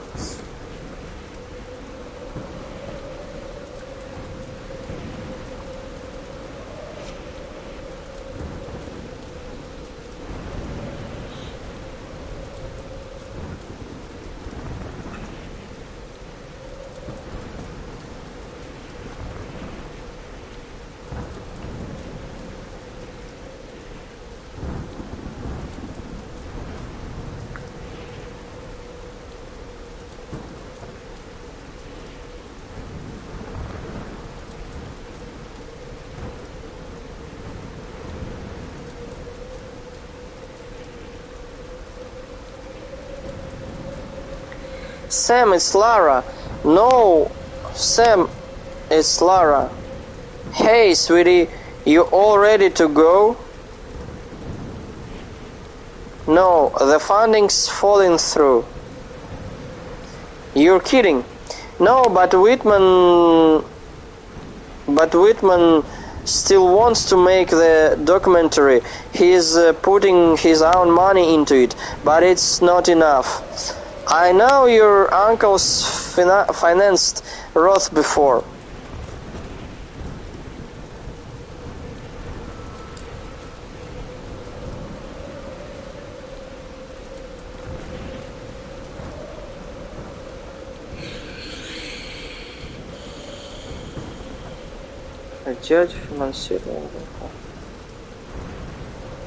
Want me to talk to him?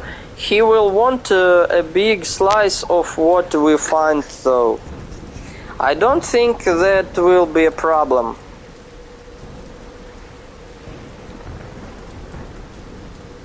Then let's make this happen. Thanks, Sam.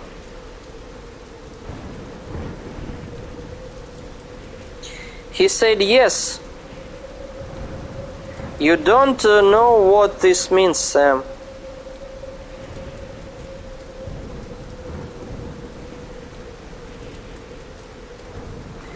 It gets better. I'm coming with you. You will take that. It's my baby.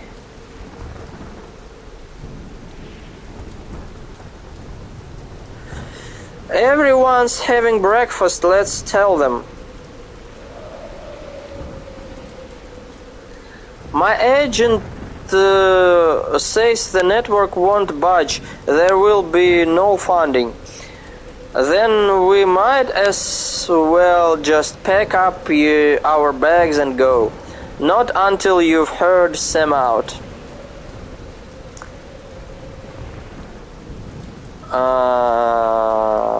Hey! My morning's looking up. I'd quit that attitude now if I were you, Alex. Or it's going to be a very long trip. Lara let me know the score. I spoke to my uncle. He's prepared to cover the rest of the funding. That's incredible. I know your uncle. What's his price?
60% of the sale price of anything you bring back.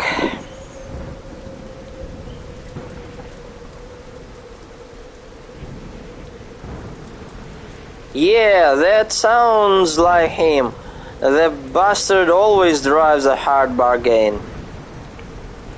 Anything else we should know? There is one other condition.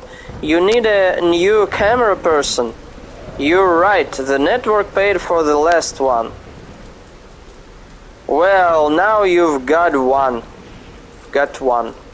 I studied cinematography at college. I filmed in the Arctic, the Congo, and the Red Desert. I can do this. So we're on, right? We're finally going to leave. Thank God I had being this close to land. I hate being this close to land. Do you think there's enough for a new laptop? My hands feel weird without one. More than enough.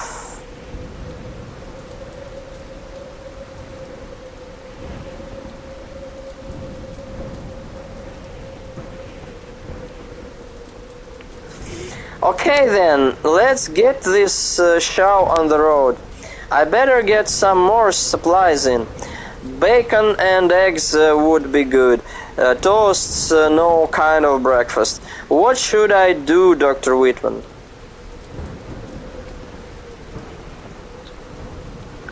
I need you to pick up a few books from my office. Okay.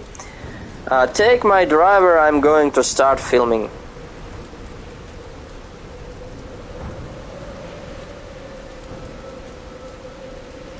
Такое ощущение, что тут пропущены какие-то страницы. Вот я уже дочитал до 48-й страницы, но на самом деле...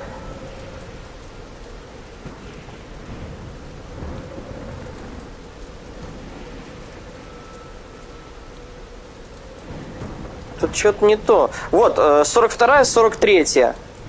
Да, 42-я, 43-я. А где 44-я, 45-я? Пропущены страницы. Это укороченная версия комикса.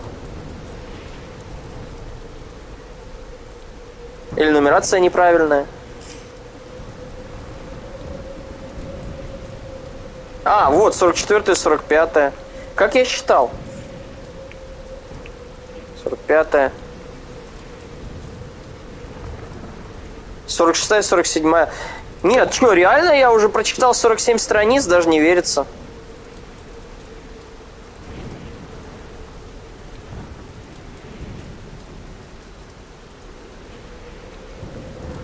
You're right, the network paid for the...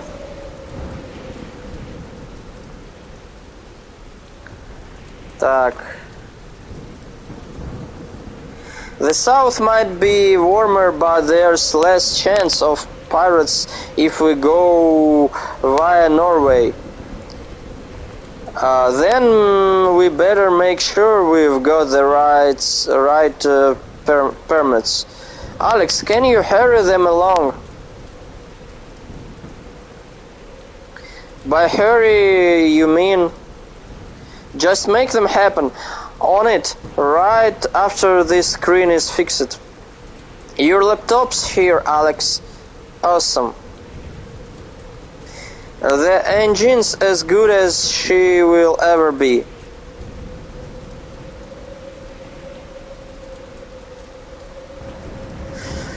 Thanks, Rice. We will set sail in a couple of hours. Anything you'd like to say to Alicia Rice, you will send it on to her.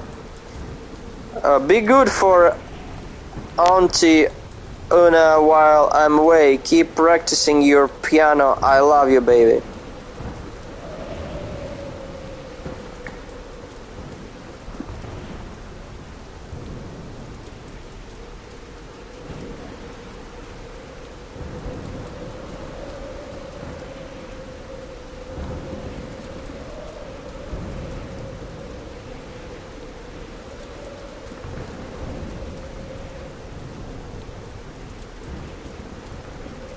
Are you ready for your close-up, Miss Croft?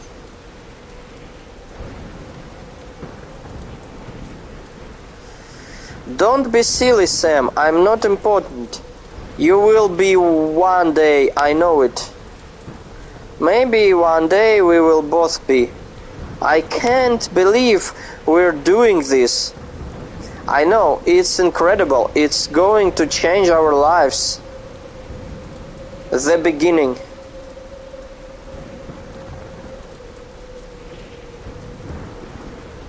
Sketches by Andrea Mutti. Мутти. Что-то знакомая фамилия. Андреа Мутти.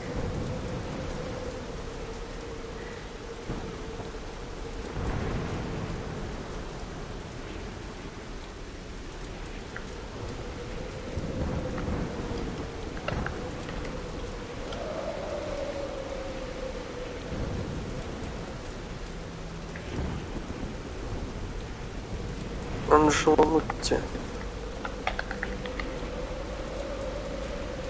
Арнелла Мутти. Актриса такая есть. Итальянская киноактриса Арнелла Мутти. Арнелла Мутти.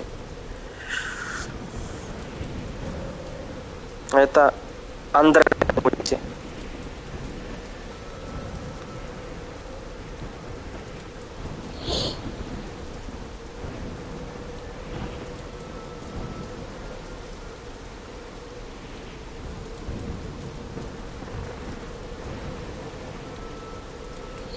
Все, конец. Мне что-то даже не верится, что я 50 страниц просмотрел.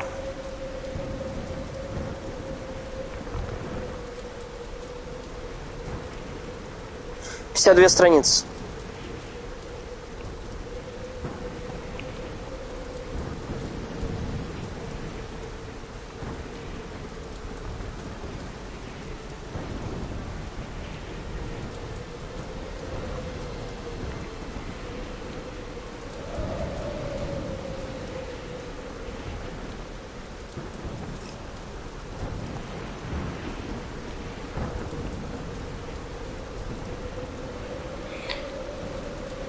А все равно тут что-то не то. Первая, вторая, пятая сразу. Непонятно.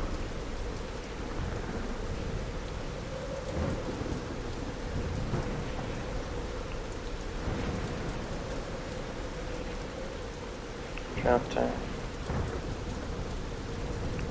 Шестая, седьмая. Вот это 8-я, 9-я.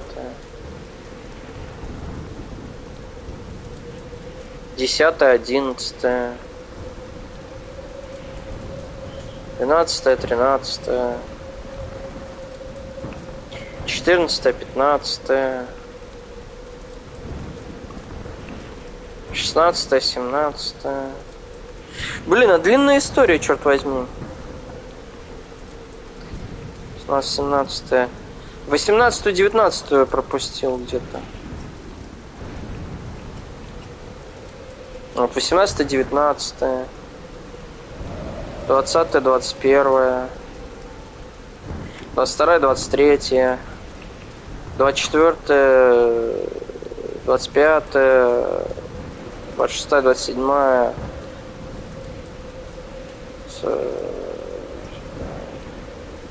28-я, 29-я, 30-я, 31-я, 32-я, 33-я, 34-я, 35-я, 36-я, 37-я, 38-я, 39-я.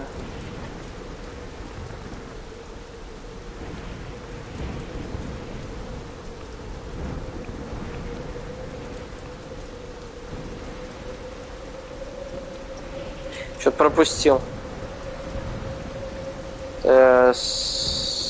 Вот. Это получается одна большая картинка. Нет, 40-я, 41-я. Вот, 40-я, 41-я. 42-я, 43-я. 44-я, 45-я. 46-я, 47-я, 48-я, 49-я, 50-я, 51-я, 52-я. Не, если вдуматься, комикс офигенный, проработанный, красиво. Это, скорее всего, выпускался настоящий комикс. Слишком красивая рисовка. Слишком крутая, чтобы просто тупо быть добавленным в электронном виде к игре.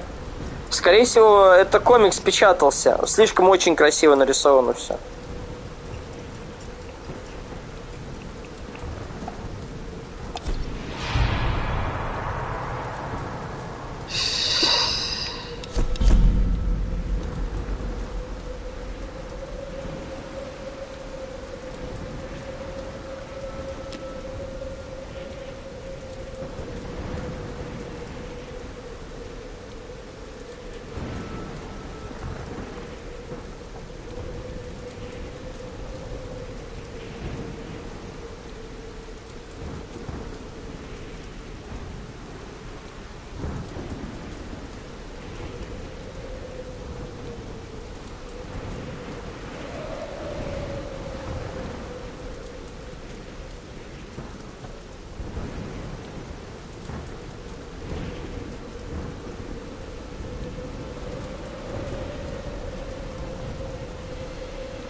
А вообще, если честно, даже жаль, что они перевели этот комикс на русский.